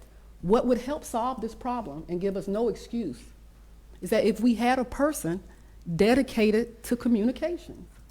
You know, we're having to write our own press releases when things come out, or get someone to write them for. We're doing our own flyers. Yo, I mean, they're doing things that you cannot even imagine that's beyond their role. We want to get it done. We want to tell you. I didn't realize that, well, Shelby was out. So that's what I'm saying. Shelby has been out with family business. Typically, she takes care of things like that. I can't fault her for taking care of family. I tell staff all the time, what I tell y'all? Family first. And family came first last week. And as a result of that, it might have sat in Shelby's email, which I'm thinking it did. And I don't know what I say to a staff like that. But in that particular one, I sent it to Shelby. I think, I'm not sure. But Shelby was taking care of family. It was an emergency. So we will try the best that we can. I am not trying to hide anything. Miss Maria, if you would remind me, like, hey, you got this, share it with staff. There are times that I tell Shelby, send the calendar invite. I was like, so Shelby, we'll just be better. I'm just saying, we just. We will do better. Yes, yeah, but I'm thinking for us to do this and represent Jonesboro well, we got to have somebody in that capacity. I hear you all. I'm not saying what you're saying is not valid. I'm just simply saying we are trying. Andrew could spend half of his day, and I'm not kidding, running promotion stuff. Andrew, do you not spend half of your day sometimes running promotion stuff? And there are other things that we need. Miss Cameron and I was out today doing a ride along, and there were so many things that she asked that we need to do for development that Andrew really needs to focus on, but he's focusing on getting events out and things like that. So y'all, we're trying, we're gonna do better. Give me a chance to convene with the staff next week to see what we can put in place and bring it back to you all. I don't like to make hasty decisions sitting up here on the dais with staff right there. First, I want to commend them. I think that's important for the work that you all do and how you all do step up every day and how y'all do cover each other and how y'all do make sure just the day-to-day operation goes here. The mayor appreciates that, and I think I try to let them know that all the time. But we had, last 2 weeks, you all, we had some key employees, and I think I put that in the email to you all, some key employees out for health and family reasons. But give me a chance to meet with staff next week. I hear your concerns, staff hears your concerns, and we'll come up with a plan. There's the event calendar, we can consider sharing that. There's some things that we can put in place. Okay, and I just wanted to be clear, I don't want it to come off, from myself at least, that there's any chastisement, disappointment, or anything like that from my regard on the way what the staff has been doing. And I understand that we're stretched thin. Do I understand how stretched? Because I'm not chief of staff or here every day? No. But I do think it's important to bring these concerns forward so that we can find a way that's not taxing on anyone to say, okay, this is what we can do going forward. So it's not a, hey, can we get this by the end of next month? But it's a procedure or a practice that we can put in place. Every time somebody books up the city center, I'm sure it goes somewhere so we know not to book on the same day. Even if there's just a simple screenshot of that. Nothing that's going to exacerbate or make anyone's jobs more difficult. We do appreciate you all. But if we don't bring it, there's no way to find a solution that's not going to be taxing. And we have a solution, but I do want to say too, culturally and climate, the staff does walk away, and we deal with this tomorrow on how they're made to feel when it seems as though we're not, because you can't put it all on me, because I can't do it all, and so they feel like the burden is all on them and they're not doing well. So I would also ask though, until I don't do it well, if y'all have concerns related to the more efficiency that we can use staff with, ask for a meeting with me, and we can handle it. I mean, it's not that I don't want it public facing, but when you talk about how you're going to recorrect things with staff, every one of these points, and Alfred, I asked you to meet with me, can be handled. And it probably could have been handled, and I could have given you the results today, but it does bother staff. And I don't know, you all don't mean it intentionally, but it does. I don't think asking a question should bother staff. Okay, well, it does. I'm just saying, y'all can meet with them tomorrow and they can tell you, but it does. Yeah, sometimes we're not allowed to meet with them according to the policy. Well, no, I mean, you can meet with if I'm there. Okay. All right, so we're gonna work on that. We're gonna work on social media posts. Council, would y'all consider hiring somebody? Can we consider that? I don't think it's ever been a problem with certain council members, so I don't know exactly who the question is directed to. Anybody can make a motion then? Or can we consider that? I mean, that would be so helpful. Nobody want to hire any help? I think I said before that I'm open to the idea. I think I said this in the email. I'm open to the idea, but we do have systems in place, and I just want to work the systems before we. So I'm gonna tell you, we don't have systems in place. So like, just like for example, you know, we have the internship program. We have 2 interns coming in for the summer. let's work the systems that we have. No, I'm saying that's a new system. But prior to this and me coming into office, we did not have a social media rollout protocol. We did not have that. And so that's what I don't think you all understand. We did not have that. Mr. Clark, the previous ran everything. And then, so we didn't have systems in place. We're creating those systems as we go. We didn't have them. But we're gonna try. We're gonna try. Even with here's the other thing, when the interns come in, we gotta take time. I gotta meet with staff and figure out where we wanna best utilize, because I don't want an intern coming here just sitting here or answering the telephone. I want them to do something meaningful and enriching to their future career path. And even that takes time. Like I can't just, Ms. Cameron, using you as an example, I can't just say June 10th, which is next week, I'm sending you a college student. What you gonna do with them? I mean, they can help file, but you need some prep to realize the capacity, and she has to meet that person and understand, what areas would be of interest. So even with, I'm totally for the interns, but it has to be, we have to spend some time in that, and we're willing to do that and make sure that they have great experiences here and not just strictly clerical experiences. For whomever oversees that, if they can bring forth a price, a salary point, and hourly, part-time type of discussion or information, I'm fine with having a discussion, put it on our calendar for next week. So can we put that on old business? I think it's already, put it on, well, would that be new business next week or old business? Would it be old or new? New business. And I think we had it on there for the person to, I think the hourly rate was 24 or 22. But we ran into, I think when we tried to do a part-time, people don't want part-time work. They want full-time with benefits. So we'll try to come up with a, Shelby, can you come up with a job description for a media communications person? Just pull one and then work with Maria to try to get it. Just give her a starting point. Sure. And then you can finish it up, Maria. All right, next on the agenda. All right, letter N, council to discuss the newsletter submission protocol.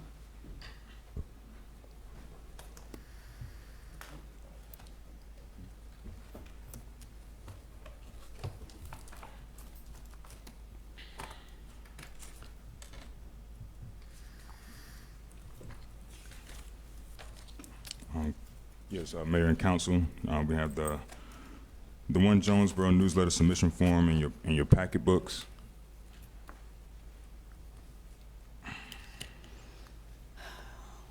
The newspaper? For the newsletter. Yeah. And so this one, will, as I stated before, will not be published until Mr. Tran and I have an opportunity to go through it tomorrow. Huh? You're just talking about the submission form for the department heads and community members, anybody who wants to submit anything that you would like us to post in the newsletter. There's a form. Oh, the submission form. It's not.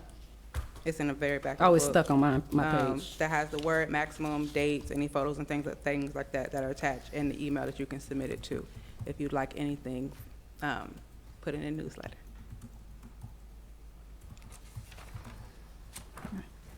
Next on the agenda item.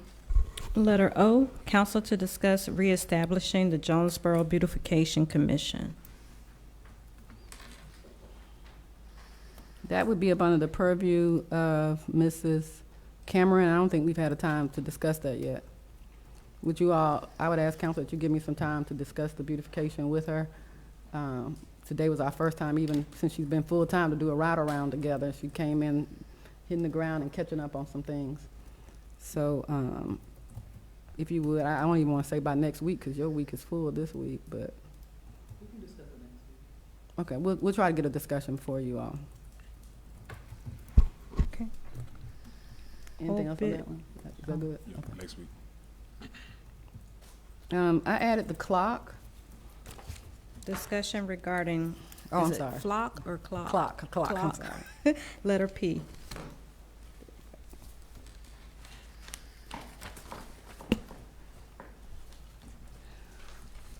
So Mark's gonna have to help me with this. As you all know, our clock was malfunctioning for over a year. So we had a repair done, and the clock is working, but there was another repair that eventually is going to have to get fixed. This is kind of like a sole source because these are the people that installed it. So Mr. Hurd, if you would speak to this.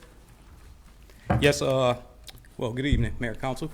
So a couple months ago, the clock in the clock tower was repaired, During the time, the technician found out that there is a hub assembly with a set screw that is currently cracked.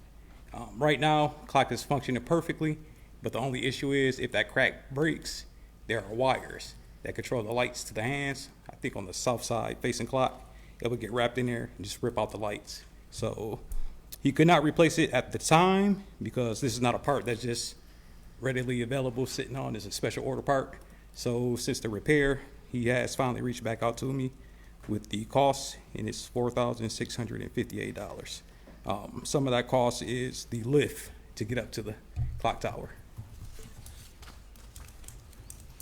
So if we don't fix it, then it's gonna break, and it's not gonna be $4,568 to fix it. It's gonna Because be it's gonna more. kind of snatch everything down. We didn't know that until after they repaired it. I think they sent you a picture or something. Yes, I do have a picture. I can't email it out if anybody wants to see the photo. Question, is it under warranty? No, this is actually is from the initial install, and I believe that the warranty was only a year. I have to go back and look. It was a year, which is why we had to pay to get it repaired. And this one will have a 1-year warranty. Yes.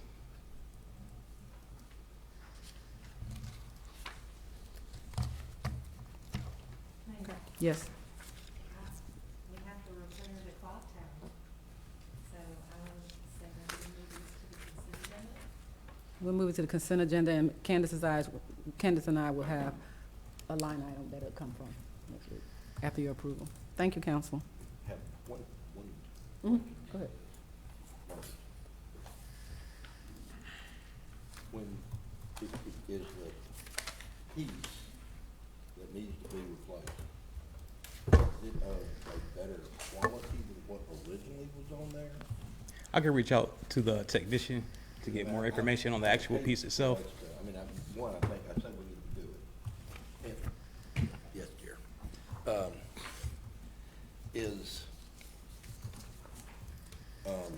To literally turn right around and have it break again. Well, from my discussion with the technician that made the repairs, is when they put the set screw in, they over tighten it, which initially caused the crack during the initial install. So that wouldn't be. So that was the installer. Defective stuff from the original people. I guess when they did the inspection of the building, nobody caught it. So now that the technician came back to make the repair, he caught it. But now it's out of warranty. Okay. We also have the same issue with the sprinkler system, Chief and I. Okay.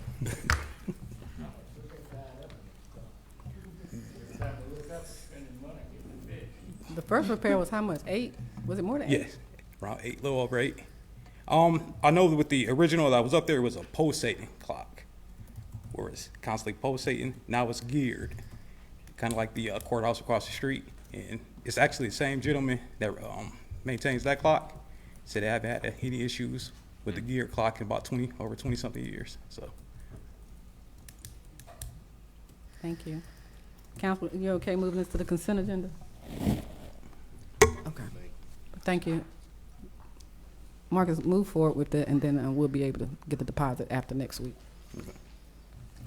Next on the agenda item is the playground. So before you, we have some quotes. So Marcus is a certified national playground certification person. And we've been talking about it. And now the playground is at the point where it is unsafe and a liability for the city. We've had these quotes for a second. What should have happened, I've come to learn, is that when he comes, I think 3 to 4 years, the surface needs to be treated. Because we don't have a covered playground, it's subject to the elements and then just wear and tear. But when it's treated regularly, you sustain the life. So we have not gotten full life on this. He has some pictures that he's gonna bring up. But we need to make a choice to invest in the money or or have a liability and continue to have the park open, which according to Marcus and his certification and his walkthrough, should not be open in this state. so above is just the name of the playground equipment that's near. Okay. As you can see underneath the black areas is the playground surfacing, where it has extreme wear, causing the surface to be uneven. That's one of the things that we look at when we go out to do inspections. Also with the American Disability Act, children or individuals should be able to access the park and be able to walk on a nice clean surface. This is the landing pad on the other side of that zip line, where, as you can see, the excessive wear, where somebody could easily trip and the child can fall, hit either side of the poles or that landing gear, And cause serious injury. you can't really see it now, but some of those almost have like an inch depth, like. Yeah. It might look smooth or just a little dip, but you can put like a. Yeah, it'd be better if we go out there and look at it in person. This is a spinner as well, right next to playground equipment. So a child going up to that piece of equipment can easily trip, fall into it.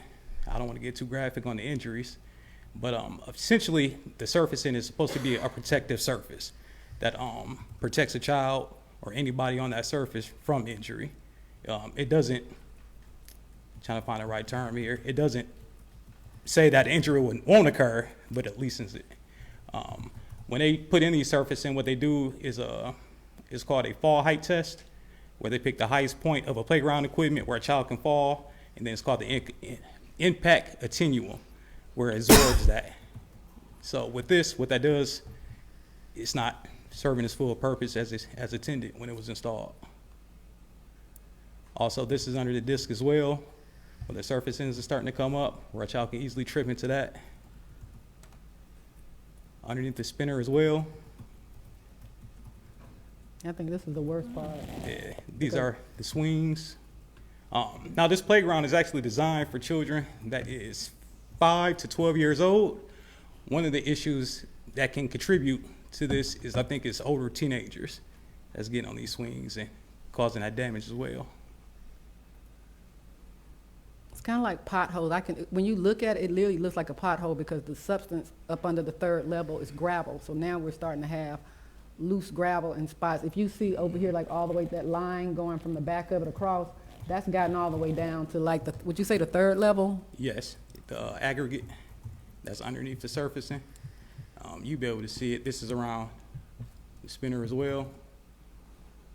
And this is, that's one right is there. what you're referring to. Now that's at least 3 to 4 inches deep, where somebody easily step into that and break the ankle. It's not a point of if, it's when.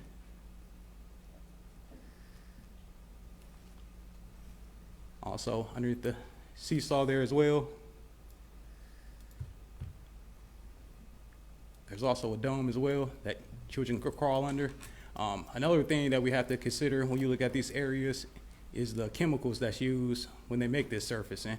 Those are little small fibers, and when kids crawling in and out there, it's easier for them to inhale it, get it on their hands, and go to eat at the pavilion that's nearby. They can ingest it as well. So that's something that we have to also consider. And if you see that little, that's the flap right there. You see the little, I can't describe. You see the little scoop up under about. That's actually a flap that would flap out. And what we're starting to see, Public Works, there are pieces of the turf and other parts of the park that we're picking up. I think that may be the last photo. And that's just my certified playground safety certification. That's valid until January 1st, 2027. So I'm grateful to have Marcus on staff with this. I know we've been talking about it. We have definitely probably the amount that we're looking at to do it right would be $200,000. And Marcus, can you speak to both of these, and then we can talk about. Which ones are you looking and this is do you have the? Let me send them to you so you know the order that we're in.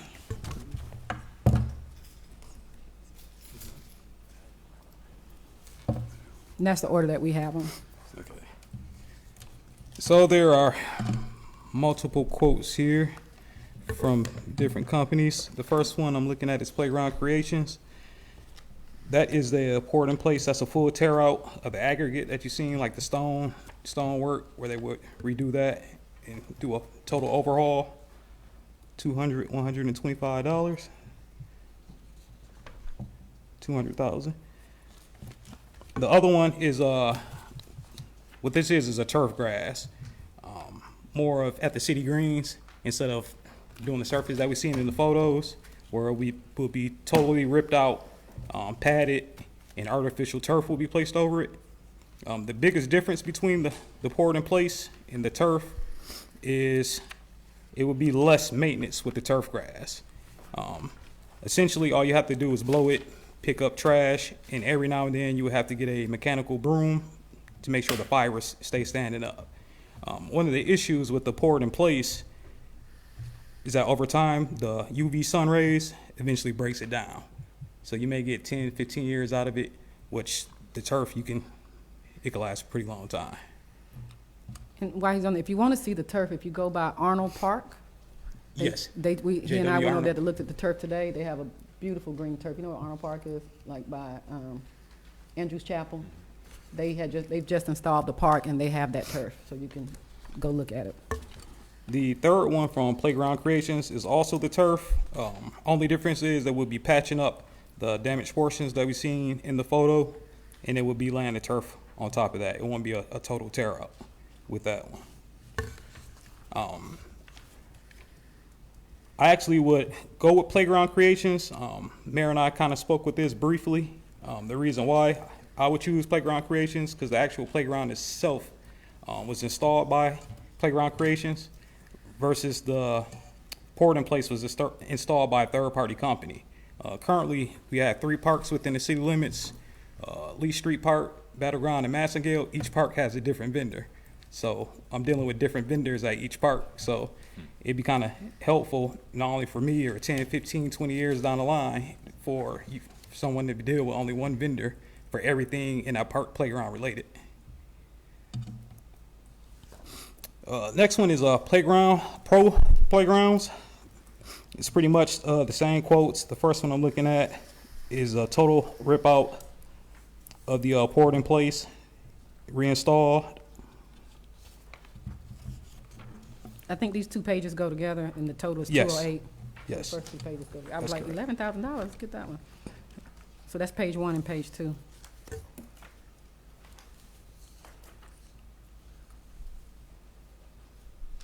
The second one here is to recap the just the top layer of the poured in place surfacing.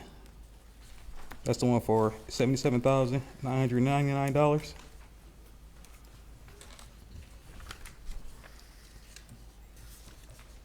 And the third one is for the artificial turf to be installed. And this is to be put over the poured in place.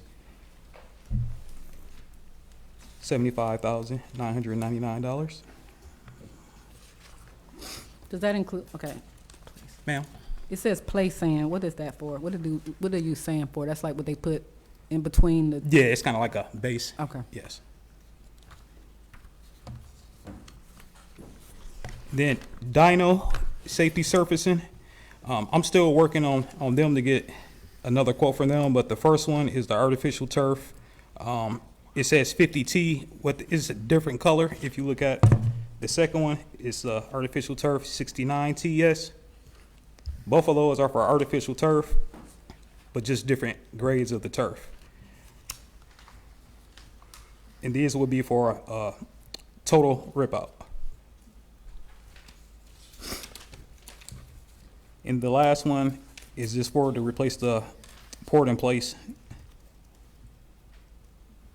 Would be a total rip out down to the base and report.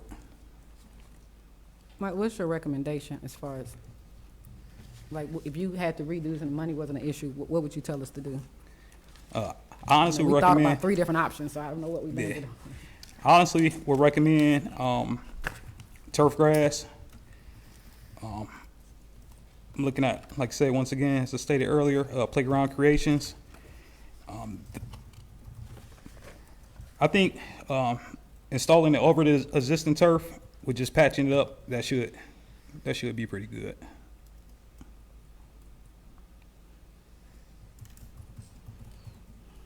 So council, for this amount, we probably would have to go into reserve, but it's either that or we're like 3 or 4 days from having to probably close the park, or either have you all consent to allowing it to remain open, having been certified, deemed. not safe by a playground inspector? What I don't want to say it. Certified playground safety inspector. There you go, playground safety inspector. So as an inspector, basically what my job is to do is go out on the playgrounds, inspect it, and to notify the owner of any hazards. It's on the owner to make those repairs. That's pretty much what it's safe now. So we're the owner, what you telling us we need to do? I would get it repaired because it's not a if. Right now you at a when the accident's going to occur. I have already got repairs done to Battleground Park as well as Massengale Park as well. The playground itself at Lee Street Park is in excellent condition. It's just the surfacing. Because we replaced those parts last year, I believe. Yes. Councilwoman Miller.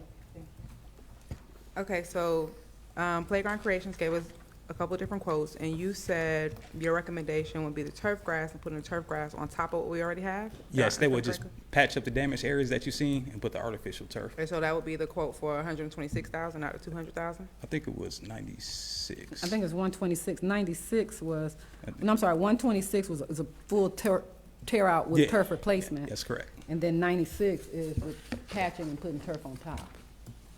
So that's why I was asking, which one would you recommend between? I think turf is what you're leaning toward, but Yes. which one? The complete tear out or the repair and turf? Repair and turf. Okay. Repair and turf, and that'll Yes, still. because the majority, I apologize, Councilwoman. Okay, go ahead. No, because the majority of the surfacing is still in good condition. It's more the wear spots around the equipment itself. And that's where the kids are mostly around. That when they trip and fall and bump into one of those equipment, it can be dangerous. It's pretty dangerous. And so I guess my question with that is you all were talking about the depth, and so, and you were also talking about the fall point and I forgot the term, but basically the impact once they hit the ground, right? Yes. And so if we just patch, will it account for the depth and all of that? Yes, yes. Okay, so we definitely don't need to tear it up. It won't come back to bite us later on that we No. just patched it? No, Okay. it won't. And one thing I want to add too with the turf, just from my little research, and correct me if I'm wrong, if there's let's just say somebody comes and set the turf on fire, like in a little area, and we've done that, drop some charcoal or something like that, you can go in and cut and replace, and it's seamless. You go in and cut this, you got to go to the nearest line to replace it. And those things happen, like if somebody spilled hot chocolate, or, I don't know, but the only thing I think of is charcoal. But, so the grass gives us a better replacement if we need to just replace a 12 by 12 or something like foot by foot. Whereas with this one, we have to pull so far out to get, like you couldn't go in and replace the wear and tear without it looking like patchwork. Am I correct? That's correct. Mayor, if I may. Yes, Mayor. Let's Councilman Lester. That's what threw me. Do you, Come over here. what did we use for Massengale and Battleground? There we use playground mulch. Mulch. Yes, Lee Street Park is the only one that has the poured in place surfacing. Well, when they go in to replace it, will they cut it out and replace the section? Or will they just put in other words, where the wear spot is, will they just take that spot? Or will they just redo the whole around that specific? I can reach out to my contact to get more specifics on how they will actually go about that. Because the only issue that I foresee with the patching is that it would still be seams. But with the turf over it, those seams shouldn't come back up. And so you would be allowed to inspect before they covered it with turf? Yes, ma'am. Yes, ma'am. No, well, you and then Councilman Dixon. Well, my question was just in regards to the timeline. Well, I don't think we have one. 'Cause I'll reach out with the technician to get a good timeline. I know that it's better with the binding of the glue and stuff to do it during the summer months than wait until the colder months. Gotcha. Okay, so 2 questions. The first one, it says full tear out stonework touch. They're talking about the stones underneath, or were they talking about the other pictures that we've gotten before with the issues with the stones and skateboarding in the park? No, it's the stones underneath from that picture you see in the big hole or the aggregate is stone. So we don't have to worry It's about that if we do the patch turf? No. Okay, and then just to Alfred's timeline question, to Councilman Dixon's timeline question, okay, yes, during the summer months, but would the park have to be closed? How long would it have to be closed? Like, that type of timeline, what does that look like for the The residents? playground itself would have to be closed. About, I can reach out to them Okay. and give you a timeline. And just keep in mind, you all, I understand that, but the playground needs to be closed now. Yes, it would be. Yeah, it needs to be closed like now, like. yeah, I think I'm just asking for it so we can communicate with the residents, so we don't put the pop-up for the stores, of something we can put in the newsletter, just something so we can get. No, that. no, we'll definitely update you on that. As with anything, once we get the funding approved, then we'll reach out to them, see their capacity. We've been ongoing talking with them for about, how long? Since I started. Yeah, since he started, we've been having conversations with them, so they're well aware of our need, and we'll try to push it and get it in to maximize, but as far as tomorrow, y'all okay with the park staying open? No, so we can go ahead and make that motion to close it. Excuse me? Do we I need to asked go them, ahead like, the council okay with continuing to keep the park open? I don't think it should be. We've got enough hazard out there. Somebody trip, break an arm. It's over with. And there's nothing that we can do in the interim until we get this information, before we just close it tomorrow, like, I don't know, like a mat, that makes it all even surface or something, rubber? No, because the mat could come up and that'd be a trip hazard on its own. Okay. Is there Okay. certain I'm just pieces of asking. equipment that we could leave open and disable others, or you just saying just people can- walking across it? I is a can hazard? I can look at it tomorrow to see what parts could be open, and I But can. then, Mike, I guess that doesn't work, because my concern is there's no way to block off a certain area, so even though we might, let's just say, take the zip line thing down, they can still walk over that part Yes, that's not there. Council, I would ask that we entertain a motion and a vote for this today because of the urgency. If we do, so it would be vote to close it, then a vote to approve funding. I think we should approve funding so that once we notify that it's closed, they know that we already have, we're committed to a remedy as quick as possible. I'll work with Andrew to make sure that we get something up, and then I'll also work with Bryant and the code enforcement to get us some A-line banners up, and we usually can get those autographed pretty quickly. That just says park closed for renovation, and be able to put those things out there. I don't know, Chief, if we need to do any of that caution tape we bought for the holidays, but. 12 park rangers. Yeah, so we will do what we can. I don't think it's sufficient to just write, you play at your own risk, is it, Attorney? I know typically when they close down sections of a park for repairs, they will put temporary fencing around it.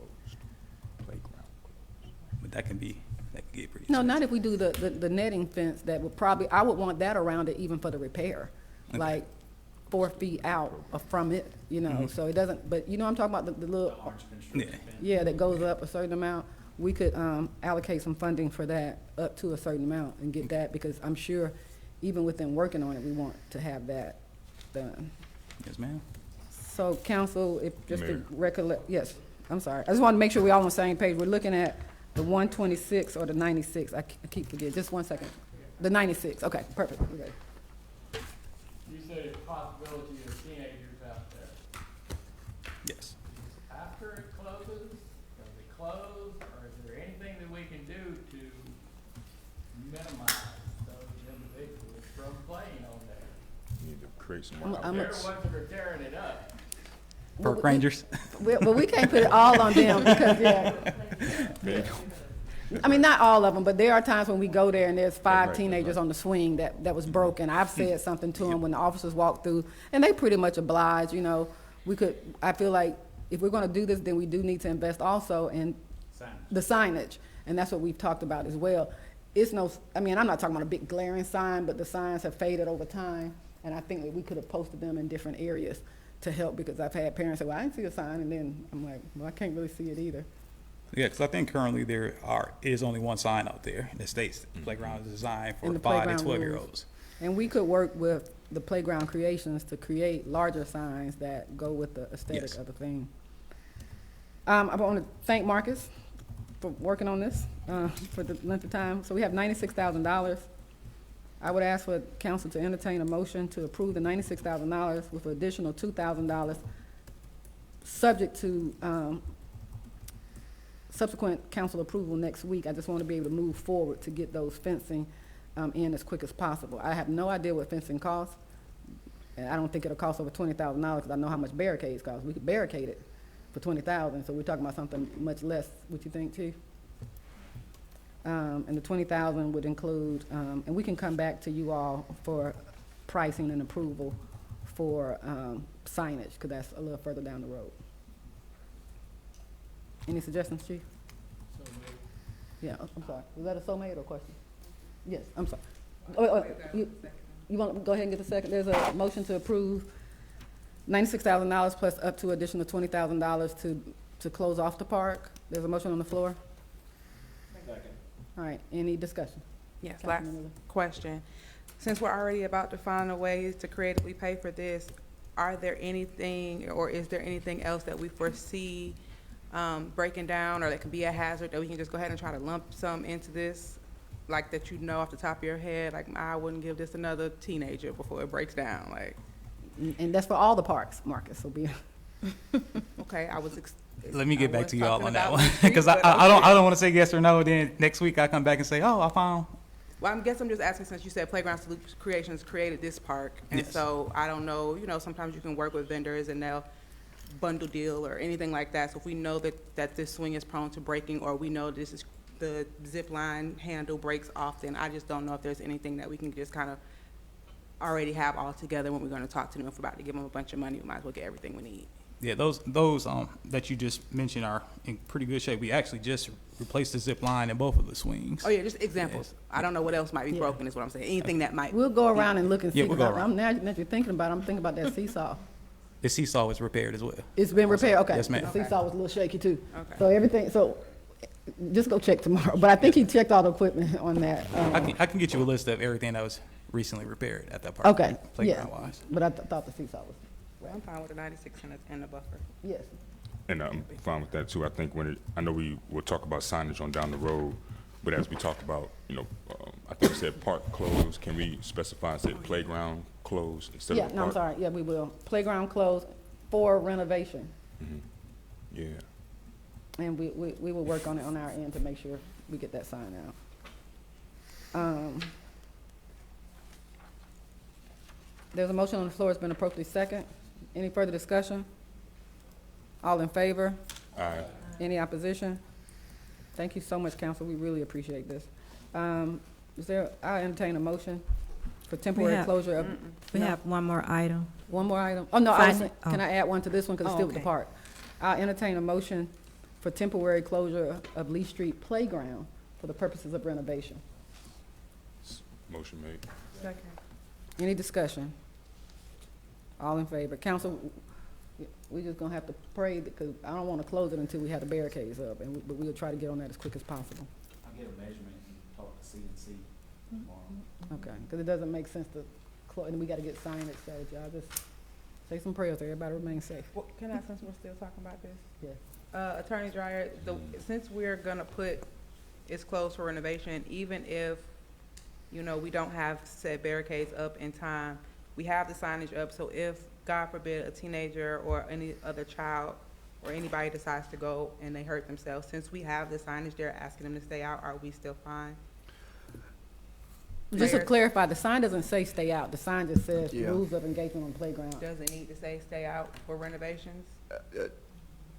I mean, we're gonna get, that's what I'm saying, those A-line frame signs are the ones that we're gonna order and try to get them as quickly as possible. And that will release us from liability even if someone decides to go in there and trips and falls? We kinda always run that, like, I don't know how it works with this litigious system, because like, even when we close the basketball courts and lock them, they climb up under the fence and stuff, so all of that matters once you get to litigation, because some of the things that we've been litigated on, you would think you have all precautions. I think, to your best understanding, are we taking all the appropriate necessary precautions to mitigate any litigation if there's an injury? I think that's right. I mean, typically, if you can guarantee everybody sees a stay out sign, that might work, but this is a playground, so you're gonna have little kids that aren't gonna be paying attention or deterred by a playground sign.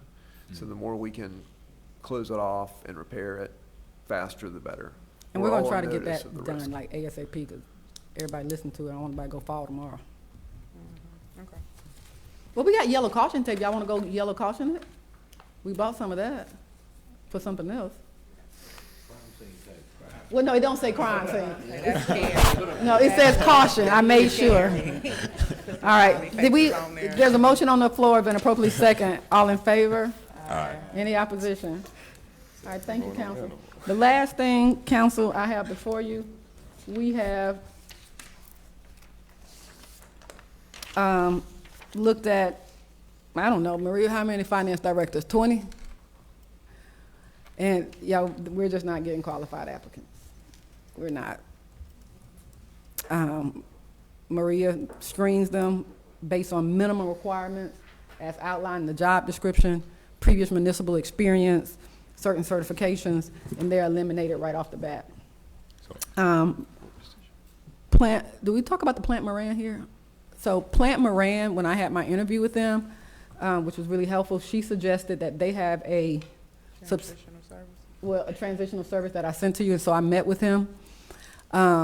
They would be willing to come in and just bring everything current for us. Some of the things that you all asked in regard to finances, they'll be able to retrieve that because Candace is not always able to do those things, although she's taken on some other responsibilities.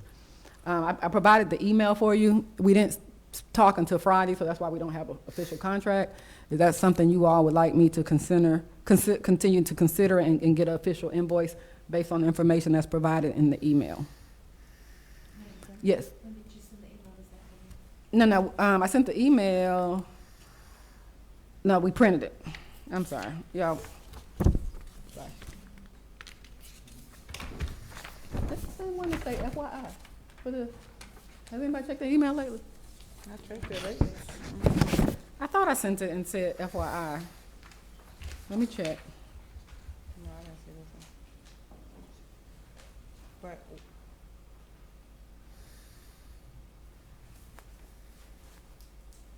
And I'm not asking for this to move to the consent agenda. Just wanted to bring it up so that if you all had questions, I would have time during the week.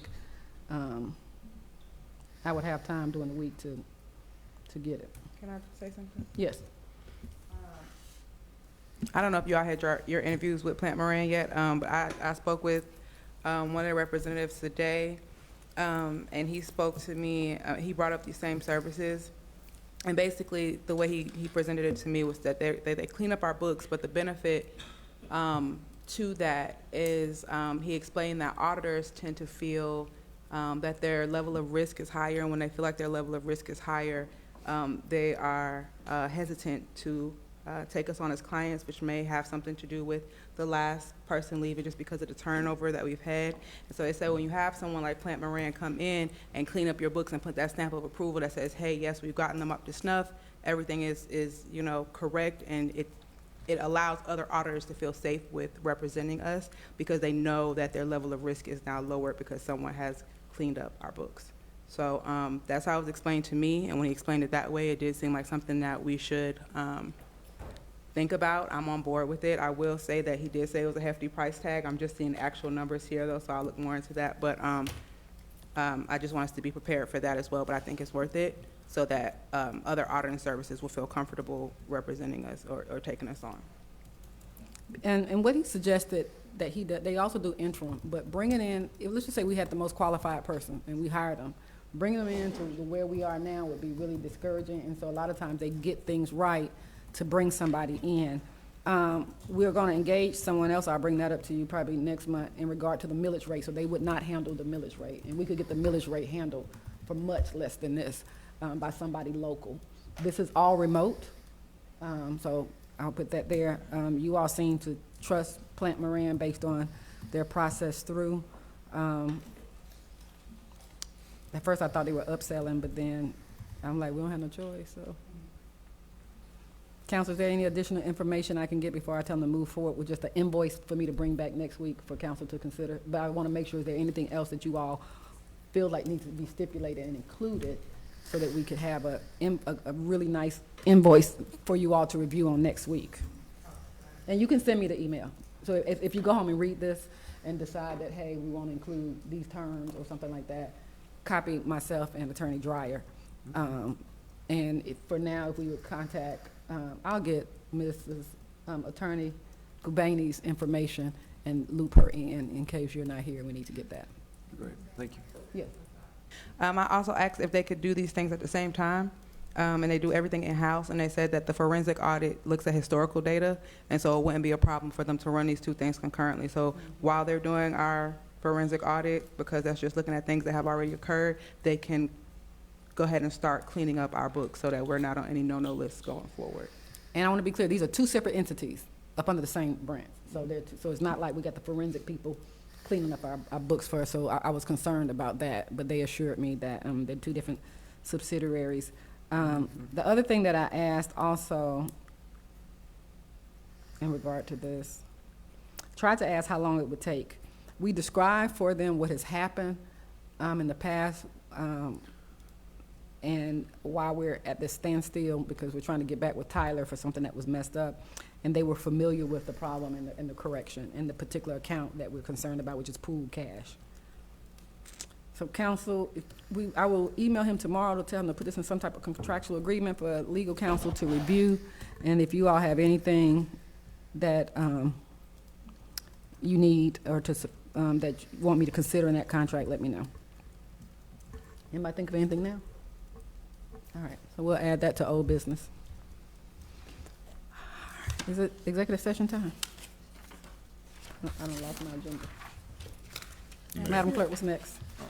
Okay, I got it. That's it.